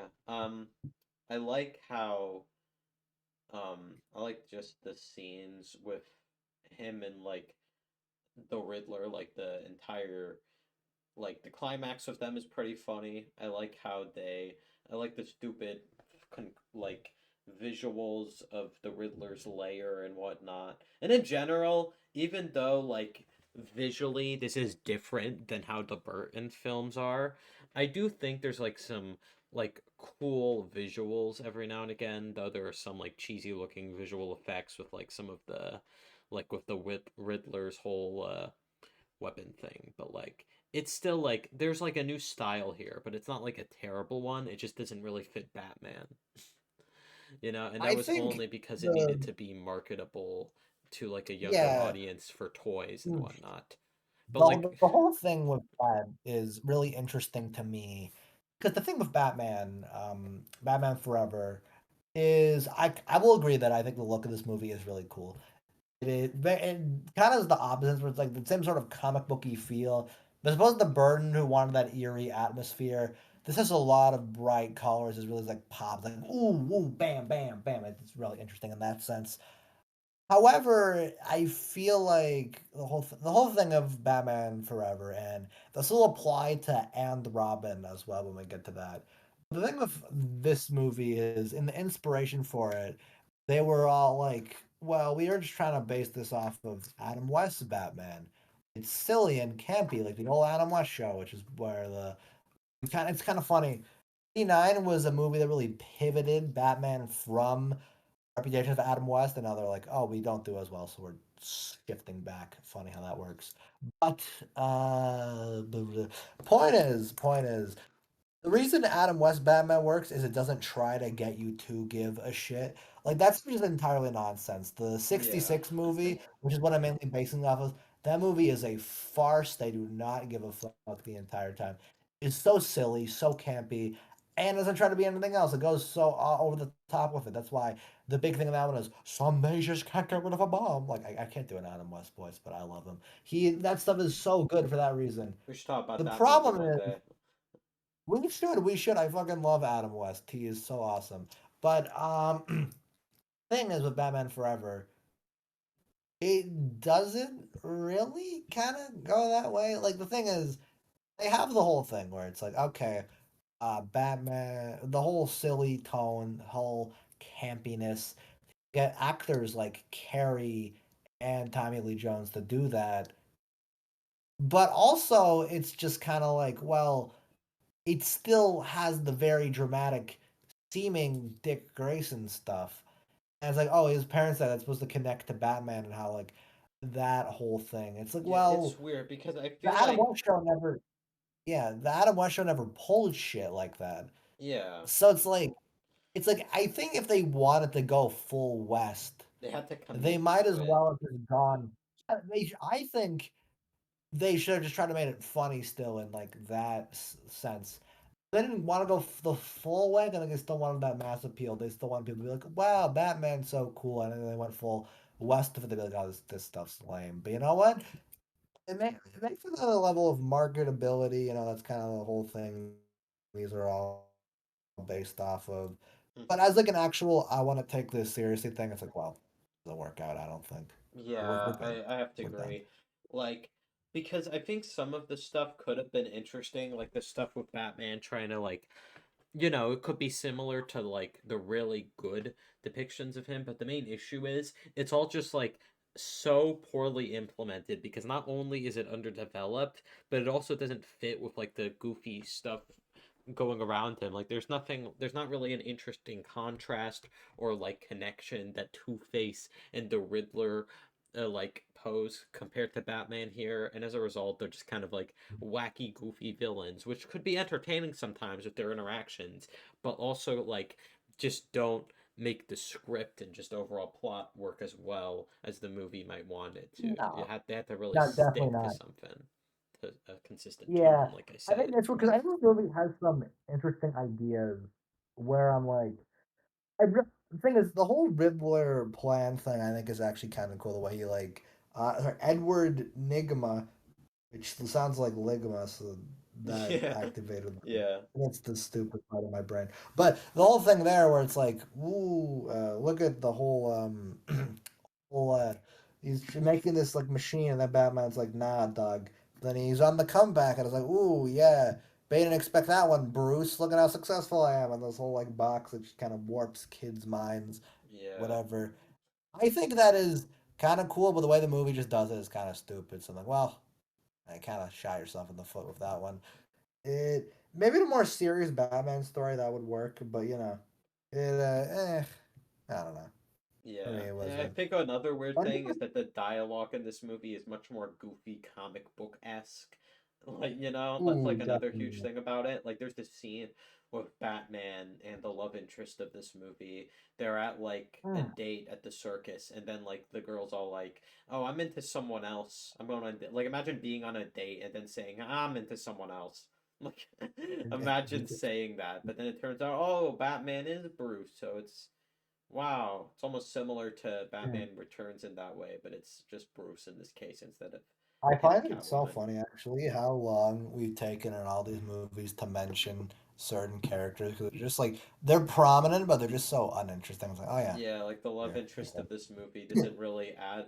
I Yeah, don't yeah, know. she is. I think it's like I already thought Vicky Vale was kind of boring, but she's like even similar. It's like, well, I really don't care. It's just kind of Yeah, there's not much again to kind of say about the boring. love I don't know. interest in these movies at all. Yeah, I don't know. The other thing is, she's annoying when she's like, "Oh, Batman, are you single? Let's fuck," because she's really horny, like Yeah, it's the that whole whole thing. thing. And then Batman is like, "No, I can't do that." But then that whole thing, I was like, "Well, it's just kind of uninteresting." I don't think it's the whole thing where again, it's like they want to have some semblance of that Bat Bruce two sides conflict that is so interesting in a lot of the best Batman stories, but Batman Forever is not a movie interested in delving into that side of the character.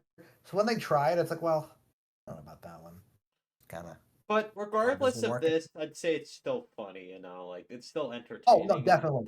in I different I ways. think this is a really fun movie. Sure, just to make that clear. I still just think a lot of it is like, well, I don't know about that one.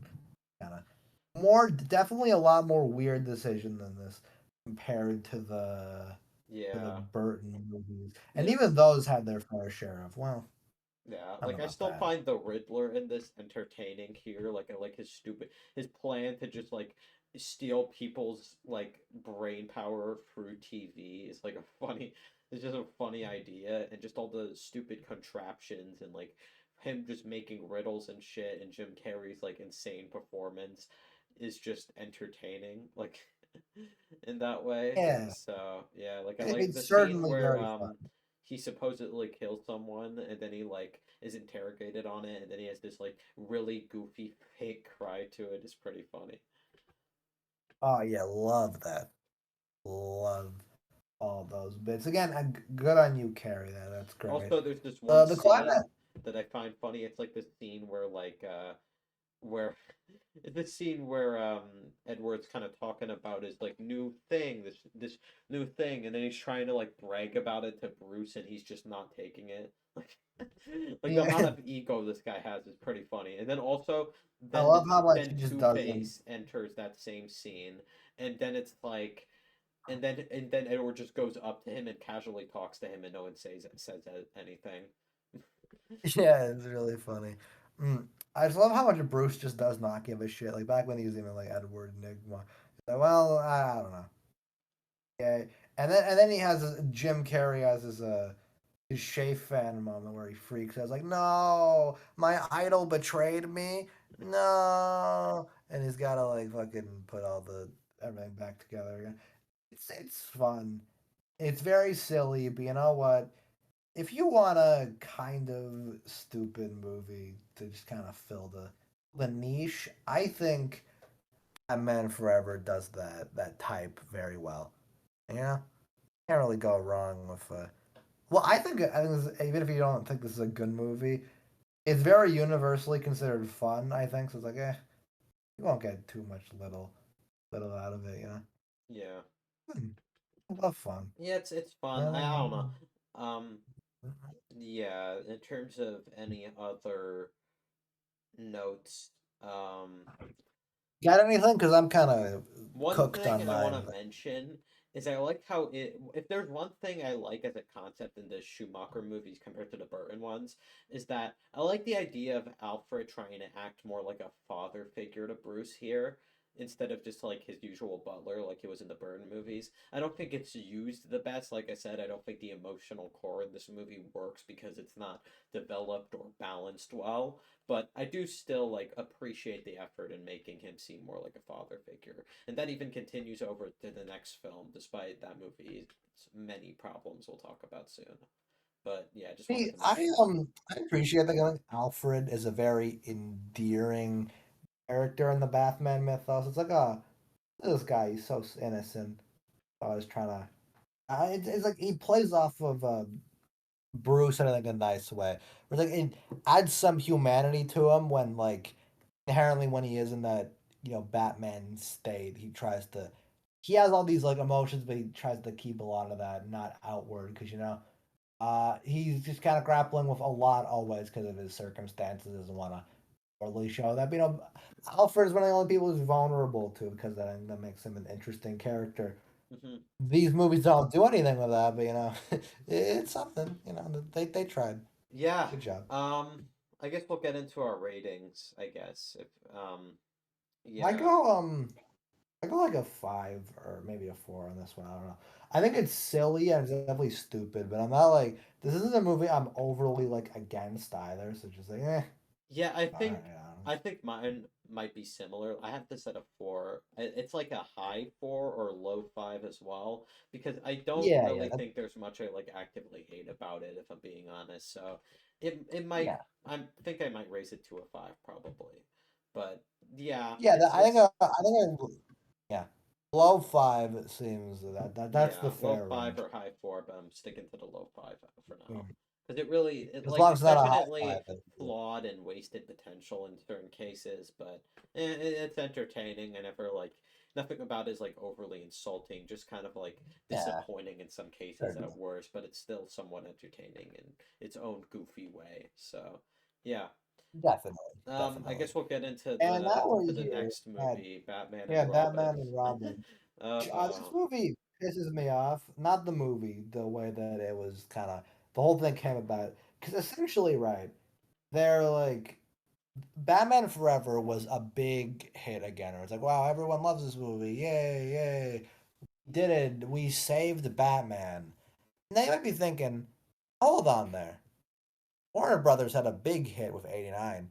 They kind of fumbled that with Returns. So maybe, but just maybe we're gonna try to not let the mistakes of the past repeat it again. Maybe still be cautious.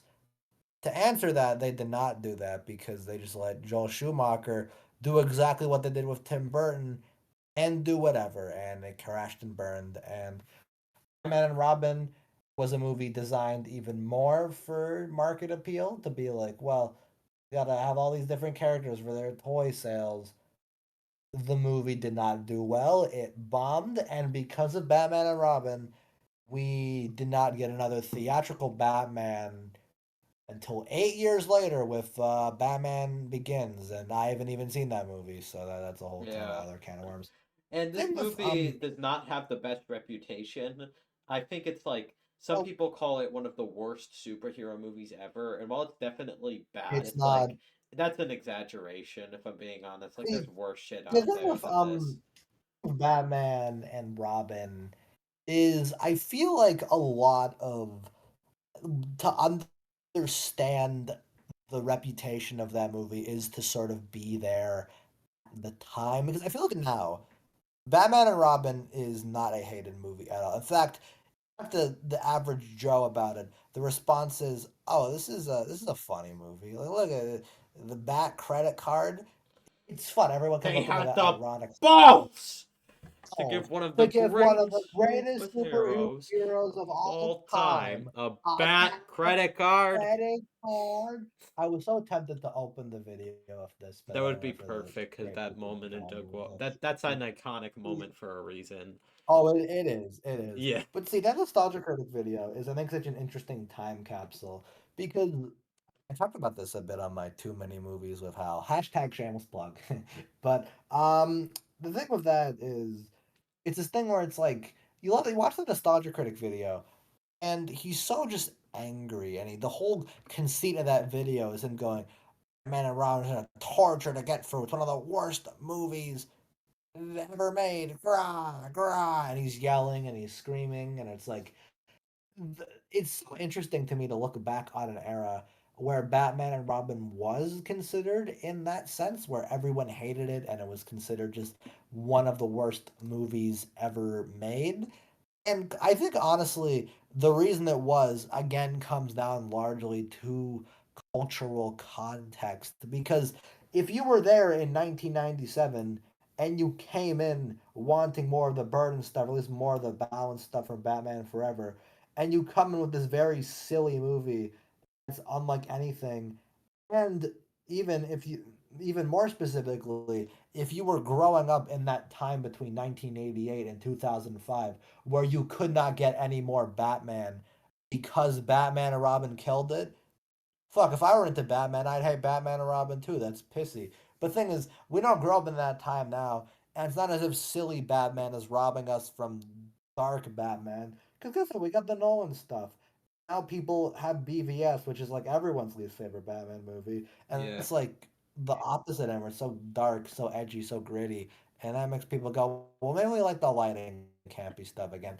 And now we have a movie like the Batman, where everyone's happy and no one's complaining about that movie. So the point I'm trying to make is to understand Batman and Robin hate is to grow up in a culture that happened years before I was born. So I'm never gonna be able to understand. Well, I can understand. I'm never gonna have that hate because I'm not growing up in that time where Batman and Robin fucking killed Batman. It was this whole thing. We could just look back on it as a funny, silly '90s movie. And by And it is. '90s silly, funny movie standards, I think it's great, for the type of movie that this is, Batman and Robin certainly delivers as a whack, funny, bad experience. Hmm. I think one important distinction to make though is this movie is funny, bad, but I think the also thing I gotta understand is I think it's weird to go Batman Forever is good, but Batman and Robin is ass. It's like, well, Batman Forever and Robin are certainly a jump, but it's also like they're the same breed, you know what I mean? Like it's not like they're Yeah, I that think this one different is at definitely all. worse than Batman Forever in terms of like what it does in terms Yeah, of how it's structured, but it's like, in terms of its tone, it's not like overly different, just a bit more yeah, goofier in yeah. certain cases. I think it's a little more like, well, if you're not gonna like Batman Forever, I don't see why you'd like Batman and Robin comparatively. They're like the same breed. They kind of go Yeah. together, the Schumacher I guess. duology. But Yeah, and it's weird because I I feel will like say, Joel Schumacher, like, he has like a cool style every now and again. Like, he directed The Lost Boys, and I love the style of that movie. And it's like, so yeah. he can make some good style, and regardless, there's like some Well, cool visuals and styles in this movie. So like, well, see, as a director, yeah, I think he is. See, I've only seen his Batman movies, but as a director, I know people love that Lost Boys movie, and the whole thing is, exactly. Yeah, he's got if you're talent in if him, you're you judging know? by like yeah, if you're judging by general look, I think Batman and Robin is a gorgeous movie. Like it takes that silly look to just the extreme. Looking at Gotham is great. It definitely feels less like an actual world compared to the Burton stuff, which is like comparatively a lot more The artificial. movie, at worst, in terms of the Schumacher movies, I think I mentioned with Batman Forever. I do believe the technical aspects still shine, even though there's some like occasionally cheesy and dumb looking visuals. But like, what are you gonna do there? It's like it's just a part of the time. Hey, So I do like at the same, appreciate yeah, I appreciate these later ones still because this was before like it all there's a lot of practical stuff in these movies that do look really cool because it's before really the big CGI take. Well, the CGI takeover thing was around when Round Returns came out actually because '93 was Jurassic Park and that's kind of where the shift happened. But there's a lot of great practical effects in both Forever and Batman and Robin, and exactly. the sets and stuff are just mwah, chef's kiss. Love them. And even the And I think cheesy even one of the visuals aren't like overly distracting. Like they look a bit off today, but obviously they don't really yeah, subtract much from well, the overall experience if I'm thinking about it more.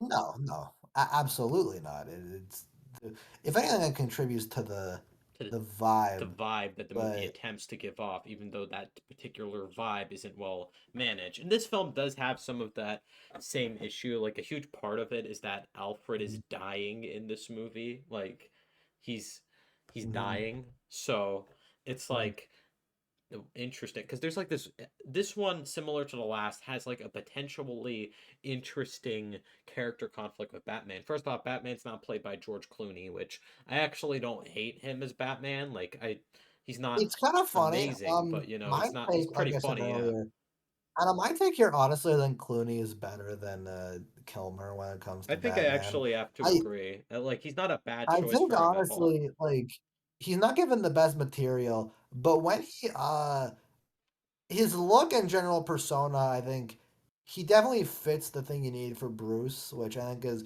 Bruce Wayne as a character is supposed to be like, different adaptations of different things of this, but the whole thing is Bruce Wayne has to be some sort of thing where like you look at his like general rich guy, general persona, it's like, well, I can never see that guy being Batman, this dark stoic guy. I was like, well, they're the same person. He's Mm, putting up a whole thing. Some Batman adaptations do that in different ways that I find like interesting.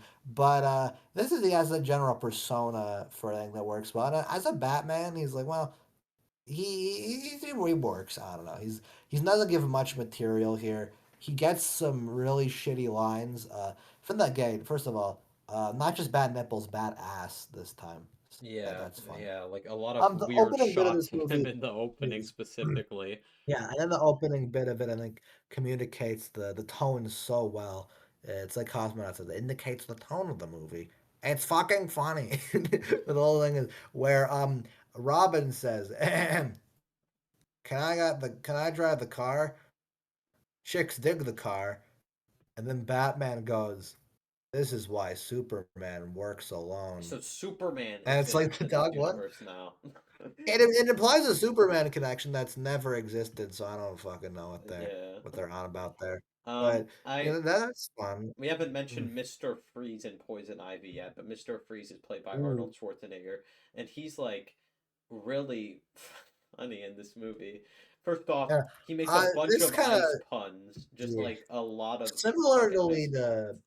Similar to Carrie in Forever, this kind of came in like, well, not the height, but in one of the more interesting points in Arnold's career, because the '90s was like his last the big decade of being an action star before the 2000s hit, and he just kind of Yeah, focused on different things like Governor and all his different roles there. Here, he was just kind of like, well, I don't know, because the thing is, a couple years earlier was like T2 and Last Action Hero, which that's a fun movie. You guys should watch that. And True Lies, which is yeah, like the big peak of his general action star days. Then from there, Arnold kind of for a bit he did like more general action stuff though. There's some like this stuff like Eraser and The Sixth Day, general Arnold action vehicles. But a lot of it, he's still trying to make a transition more into fucking comedy shit, which is like see that with a couple years before is Junior, which is kind of like across the Spider Verse because it has some weird pregnancy stuff. But then there's Jingle All the Way, and the year before this, and then Batman and Robin, two Arnold movies are largely about like is associated with winter and like the cold season. So just kind of a yeah, connection there if you think about it. yeah. But the point I'm trying to make is here. This is in another interesting point in Arnold's career that really exemplifies there of this. And Mr. Freeze, he is so stupid in this He's because the okay, funniest part of this Arnold. movie. See, Arnold is often known for having a very distinct, funny voice, and Yeah, in some movies, I think he does well. Though, but I think it's just like it's weird. It's like what he gets so many goofy puns, which are just accentuated by my his silly favorite voice. I line love is "Stay cool, bird boy," and also what killed the it. dinosaurs. A The Ice dinosaur, the Age.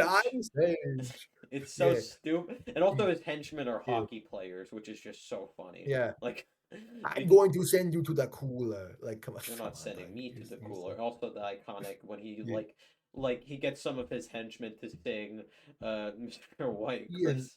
yeah. The fucking Fucking yeah, it's White so Christmas funny. song. He's It's like so conducting fucking them, goofy. and it is so. It's the weirdest thing for having a fucking Rankin Bass character But just in in the fucking in, movie. And it's all just yeah, it is there's so like so silly. many stupid pun jokes he makes. And like I he know, also right? It is so funny. yeah, I and he love it. also has this like um he also does he has this thing where like he has this like character like who lives with him. I think it's like there's this lady who just shows up in one scene to be horny for him and then leaves. She's never in the movie, never I addressed remember that. That is ever. And I'm so like, weird. They're gonna who set up the a fuck thing with was that, that? but it's like no. And I know it's that's weird so because weird. why would he have someone who's like attracted to him? Because like his motivation is like saving his wife. So where the fuck did she come from? Who is this See, girl? this is just another thing. Like again, yeah, just to build off what you were saying there. That is another thing where I think similarly to Forever, I can't give this one the benefit of. Well, it's like the Adam West thing, so that makes it okay. Because the whole thing is hold on, I'm tiptoeing over my words. The whole thing with that is I've seen some people defend Batman and Robin on it's kind of this movie's a low average, but I think now it's got some people I think admittedly kind of contrarian to be like, well, Batman and Robin isn't that bad. It's just like the Adam West stuff. Why do you say that is good, but Batman and Robin is bad? And I'm like, okay, I get what you're saying, and it has that Adam Westy camp, but and my big but on this is also a movie that tries to be serious. So I think when it, Yeah, I don't like think I I can give it said that excuse earlier, for no reason. Alfred is literally dying in the background of this movie. There's like this thing where Yeah, he's yeah, trying to find, I think, his brother, but that goes nowhere. I don't know why that. Like there's Batgirl's in this movie. She doesn't add much, I guess. I don't know. Like it doesn't really go anywhere.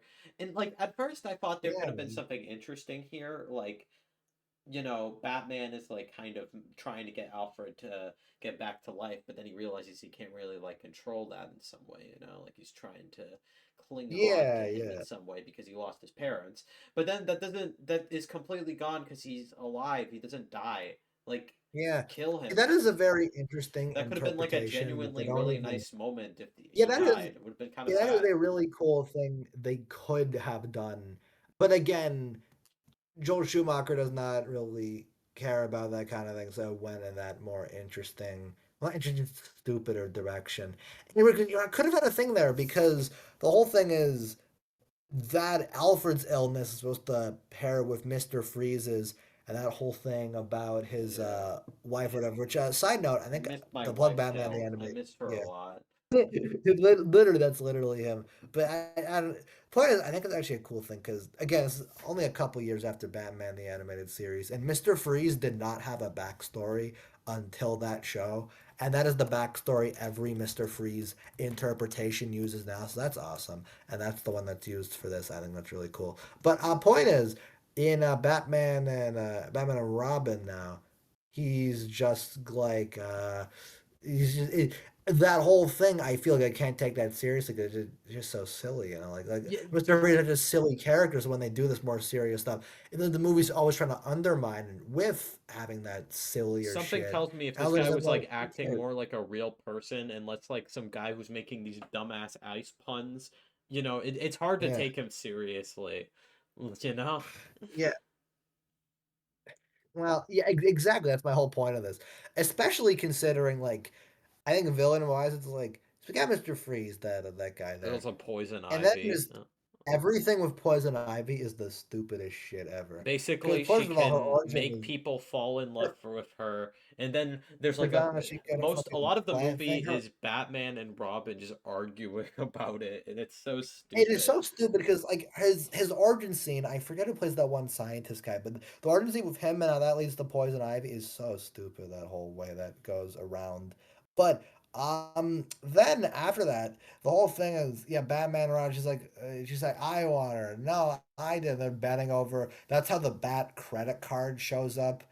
You know the quote. Yeah, I won't obvious. bear So the repeating. Bat credit card is like it's just funny. It's just funny. Like he has, of It is course, the he most iconic part of this movie, I think, which is actually side note. It's really cool where it's so funny. Apparently, to like Doug Walker owns dozens of versions of the Bat credit card because people at conventions always give a Bat credit card to him because of the bit, that's which is so really funny. really funny to me. Yeah, it is, and he'll even do the fucking quote for you if he's like at a place. It's Oh, really that sounds funny, sick. but That's what I'm gonna do if I ever yeah. meet Doug Walker. Yeah, hell yeah. This is why Doug is so cool. I love my homie. But point is, that whole scene, it is inherently very stupid, but it leads to a bit where it's just like, oh, where am I? Like, it goes just like Batman and Robin are unironically arguing over this, and Robin's like, "You just don't understand me. Why you holding me back, Bruce?" And it's like, dude, They're just that's arguing so over the stupid. Though, dumbest why shit. Like, it's really weird I how, and they do this thing understand where they're Bruce. under her control, but like, why is this taking up like an actual part of the movie? Like, why is it like a thing that's basically making Bruce and Robin kind of like separate from one another, or Yeah. Bruce and Dick in this case? So, Yeah. yeah, Uh, it's it, dumb. it's the whole thing. Like, why would you take that seriously now? Just like it's so. So odd, you know? Yeah. And it's like it's another thing where I'd be more willing to give it that Adam West benefit if they were just like, yeah, that's a stupid thing. But they try to play that more in like actual serious direction, which is why that's why I can never call Batman and Robin good. Because I think there's another time where they go full camp, and I'm like, well, they know what they're doing. We can give them some credit for that. Batman and Robin, I think, in part knows what it's doing, but also in parts just like, well, we got to take this seriously. Mr. Freeze might be dying. Alfred might be like, okay. Yeah, like they take the You whole know what I thing mean? with Mr. Freeze. Yeah. Yeah, and also a whole thing with how Poison Ivy just decides to basically kill his wife, and then it's like all a misunderstanding now for his motivation. Just makes him like it's Yeah, kind of dumb. Like it's dumb how yeah, I just don't like when plots just revolve around such stupid misunderstandings like this, you know? yeah. It's Yeah, I stupid. just There's also Bane. Bane's yeah, in this movie. I forgot oh, Bane was Bane in this. is fucking hilarious in this because he's not even like a person. He's like, bruh, I'm Bane, and he doesn't even speak. He's like a fucking, Yeah. he's literally just like a mindless henchman, and For he's like, yeah. oh, look, it's so stupid. Genuinely, I don't Yeah. think that whole thing is very funny. He's But just then it just there. kind of, yeah, it's so stupid, and I think this is the big thing with Batman and Robin, and there's no way I can be convinced otherwise. Where where see Batman and Robin, out of all four of these Batman movies, it is the most driven by merchandise. Where the True. reason there are so many little variants and bits in this movie is because like well, see, there was the fucking sorry, I'm losing track of my words. But the whole this Bane. I was like, oh, why is Bane here? Just to be a mindless henchman with no meaning? Oh, well, because we can sell a Bane toy. Why do we got Poison Ivy? Well, because we can do like a Poison Ivy. Why Mr. Freeze will do a Mr. Freeze toy? Why are there like? Why do we have Batgirl even though she does nothing? Well, because we can have a Batgirl toy. Why? Are there multiple scenes where characters randomly change into different like costumes even though it doesn't make sense? Well, because you can sell a variant of one version and then another version of the character. You can do all that, and it is very, I think, kind of scummy because it's so blatantly our product, buy our product, buy our product. But if you watch the movie under that lens, it's very funny how obvious it is. Just okay, this is the most corporately made Batman movie in terms of how it's done like that, Yeah. and I find it very funny. Like, dog, come on, you're not slick. Yeah, it's just so stupid. You know what? It's fun at least. I like all the I like all the stuff. Batgirl, I offhandedly mentioned earlier, but that is such a wasted character because she She just kind of doesn't shows serve up much as like, oh, purpose, I guess. She's just kind of yeah, here, I guess. I don't know. It's like she's thrown in, and then the movie ends with the Bat Trio running, you know? I guess they were wanting to tease yeah. other movies with They this Bat were, they were. group. The thing is, this whole thing they wanted to do more. I think Schumacher did. Where the idea they were gonna go with is next, they was gonna follow it up with a Scarecrow Oh yeah, I movie, think I heard focusing about that. They on were him. like planning spin-offs. I And think even Burton had another Batman movie planned at some point, right? you know, he did too. He wanted to follow up on the Catwoman stuff, but that never Ah, happened. yeah, So you something know. like that. I mean, the closest thing we got of Catwoman again, I haven't seen the Catwoman movie. I heard it's fucking terrible, but I heard there's like a The brief Catwoman cameo of movie her in it. is really weird, Yeah, I haven't and seen I don't it. know. I've seen clips of it, and I've seen the video where Have you seen have you seen the the Halle basketball scene? Berry accepts the Yeah, Razzie for it, and yeah. which people I actors love don't the. often do. So Yeah, I think that's really funny. The only people I know who've done that are Hal Berry and Tom Green. So that's very funny. maybe we'll talk about that movie one day.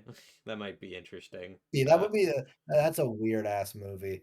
But yeah, the point is that just so like undermined. She's all those thing where it's so awkward the way they do it, where it's like Barbara cousin and she's like, ah, Uncle Alfred, and I'm like, well, you fuck, there's no connection here. Shut up. You can't Yeah, gaslight me. This wasn't a set up character dynamic. And she just kind of exactly. just runs into the movie, then pops out whenever the movie needs. It's not like, yeah, it's so like. Yeah, silly. I guess the And then climax is kind of just dumb fun at that point, seeing all this I shit I like love the climax because it's so funny how Batgirl just shows up and Batman's like, "Why would yell at you? We're gonna stop the villain." Yeah. So it's just like no reason just to stop any like we gotta have Batgirl so we can market our Batgirl toy. Boo. Which I'm actually curious if like how merchandise for this movie did because the movie kind of bombed, but people love Batman. Maybe like Batman toys and shit. Maybe that did well. Who knows? But point is, um, I scramble my words on these a lot. My bad. But from that point, it's like okay, the climax is just so committed to the stupidness, and the whole thing is. Wow, look at our nice family message. Look, it's Batman and Robin and Batgirl. Look at all this, the trio of crime. Ooh, and it's like, well, the movie doesn't sell any of that well, so it's kind of yeah. awkward, Um, kind of.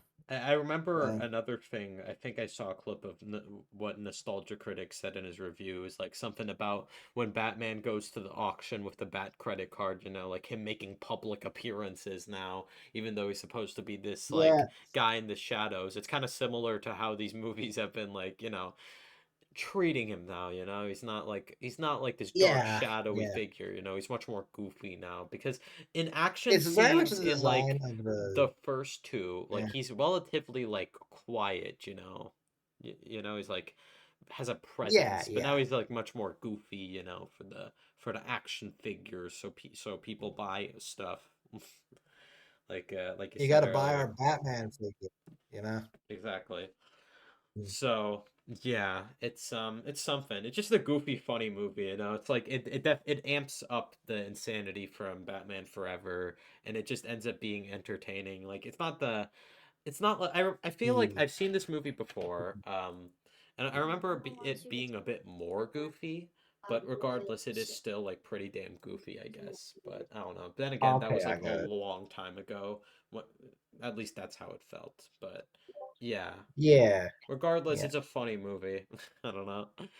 It's Mm. yeah. I like the scene where Mr. Freeze finds out that Poison Ivy killed his wife. It's just another case of him being just a very goofy villain in general. Kind of like I just can't take his backstory seriously. And also him teaming up with Poison Ivy because he's so angry, he just wants to freeze the whole world now. And then I guess Poison Mhm. Ivy just wants to cover it in plants. So now so Yeah, they team yeah. up to do that, and It, it's like, to be honest, if you think about it, it's like really fucking goofy. Like, oh, yeah, definitely. Oh my God, I love the end scene so much where Mr. Freeze, he's in the jail cell with I part of that. He's like, "Oh, did you do this?" And it's like cuts out. It's such a silly end. yeah. Like when it's like, "Oh, Oh no, you're what getting happened? paid big Oh no. time." Ooh. Yeah, yeah. Yeah. Um, I don't know. It's a goofy fucking movie. I guess I'll try and think of some of the standout moments here. I guess. Um, We uh, covered a lot of them. I think a lot of yeah, the just the mostly general just kind of Uh, ones, and just the you dialogue know. is still weird. Like just the way that Poison Ivy tries to seduce people is so weird. Like the scene Mhm. where I think Batman's talking about the giant um kaleidoscope, and then it's like, and then she disguises as some woman, and then she just and then she just talks really goofily about plants and stuff, and how they should be respected over Yeah, humans, and it's so stupid. Like, imagine encountering someone like that in person. yeah. It's that bit's fun. Yeah, definitely. Uh, I think for me, honestly, in a way, the movie sort of just not like peaks, but I think it become the most. It left the biggest impression on me. I remember on the opening first time because that's when just I feel like it's all just thrown at you as the fucking bad apples badass, the whole like fucking Superman line, and then it just immediately goes down to the fucking like weird like ice hockey like freeze thing, and I just leaves such a strong first impression on that, and the movie not that it lets up his tone, but from there it's just kind of like, well, for me, it like it leaves that such a strong first impression that comparatively some parts I think aren't as interesting. But you know what? I think overall it definitely keeps up the strong vibes there. It's a very fun movie. I think. I don't know anyone aside from Doug Walker is like, wow, Batman and Robin is torture. I hate it. No, you Yeah. don't. No one hates I Batman also and think Robin. one Like, thing come on. about the climax, just the whole thing is funnier with the whole giant kaleidoscope thing, and it's like it just leads to it being funny. Just a funny tool in the climax, it's very goofy in that way in terms of the setting with the telescope. Yeah. Hmm. But yeah, it's a Yeah. funny movie. I guess I think we brought up most of the standout funny moments, but Yeah. it continues like this tone throughout, and I'm Mhm. surprised they just got George Clooney back as Batman in the Flash movie just out of nowhere That is because true. no one gave a Honestly, fuck. the interesting thing is, honestly, I think George could make a good, unironic Batman, but they're never giving him that kind of role. So Yeah, it's like, like well, I feel like almost like they might have put him in the Flash as just like a joke because they just didn't give a shit, so they just gave him a random cameo. So mhm. yeah, um, it's a solidly funny movie. That's I think we've talked enough about it. Anything else you got to say? uh, not really about the movie, just kind of the impact after it, All because right. I just kind of feel, I feel bad, honestly, considering fucking. For Joel Schumacher, I feel really bad, honestly, because he's talking about in interviews how, in fact, even like as personally apologized for Batman and Oh Robin yeah, I because he think was I like heard his about whole that. admission. It's really sad, honestly, because he seems like a really nice guy, and it was like he just tried Yeah, making like a fun, appealing family movie, and he didn't want any of the the he burden, genuinely felt bad that people didn't like it, and I think in a way that's more sincere than when other directors like make a shitty movie. I'm like, well, oh well. I think he genuinely seems sincere when he says he's sorry about it, and it's like hmm it's ultimately, I think, a tragic thing because I don't blame Schumacher. Kind of became the scapegoat by a bunch of people. It's like, well, you messed up. You killed Batman, damn it. And I don't think he deserves any of that because it really wasn't on He him. was At just the end trying of to the make a day, fun movie, and it's not, exactly. And I and they're think not that good movies, but he succeeded in some cases. really, it is most on Warner Brothers because one, they didn't give him guidelines on okay, maybe dial that back, and two, the only thing they did give guidelines on for is make this the most toy marketable movie of all time. So we can have Batman figures and Robin figures, new Batgirl figure, Freeze figure, Poison Ivy, all of them. Let's do all this, da, da, da, da. So you can have all that stuff, and we'll get all merchandise off of that. That is the main thing of Batman and Robin that just kind of fucked up, and I think it just kind of, I feel bad ultimately, as to say, because I don't think any of that was deserved on his end. But oh well, he made a fun movie, and people remember it very fondly now. So you know what? It gets that. It gets that. But yeah. Yeah. Uh, that was. Hmm, I guess Schumacher had a bad year. Yeah, because he made the Batman movie. Yeah. Gets to Uh, ratings. I'm gonna give this a. You know what? I had it at a 3 or maybe even 4 out of 10 because like I don't know. It's actually 3. I'm sticking to a low 3 out of 10. Three is fair. I A think it's high very 3. I meant hourly high 3. stupid, High and it's 3 out not. of 10. Yeah, it's God. It's doing the campy cast rank list is just such a blob because you get a certain point down, and there are so many movies that are just 3 out of 10 with heart, three with heart, three with heart, fun bad movie that's three with heart. I just have a fucking blob of those on my rank list for this Same. podcast. It's kind of funny. There's so many threes with hearts, damn it, it's crazy. But Yeah, you it's know like what? They are fun, and this is one of the most fun, I think, of that category we've Yeah, discussed. it's So, like a high um, 3 out of 10. I guess I even thought of giving it a 4 at some point, but I was like, yeah, there's just a lot of issues with it that just pile up on one another. So like, yeah, but besides some of the technical aspects, I can't really compliment much about it.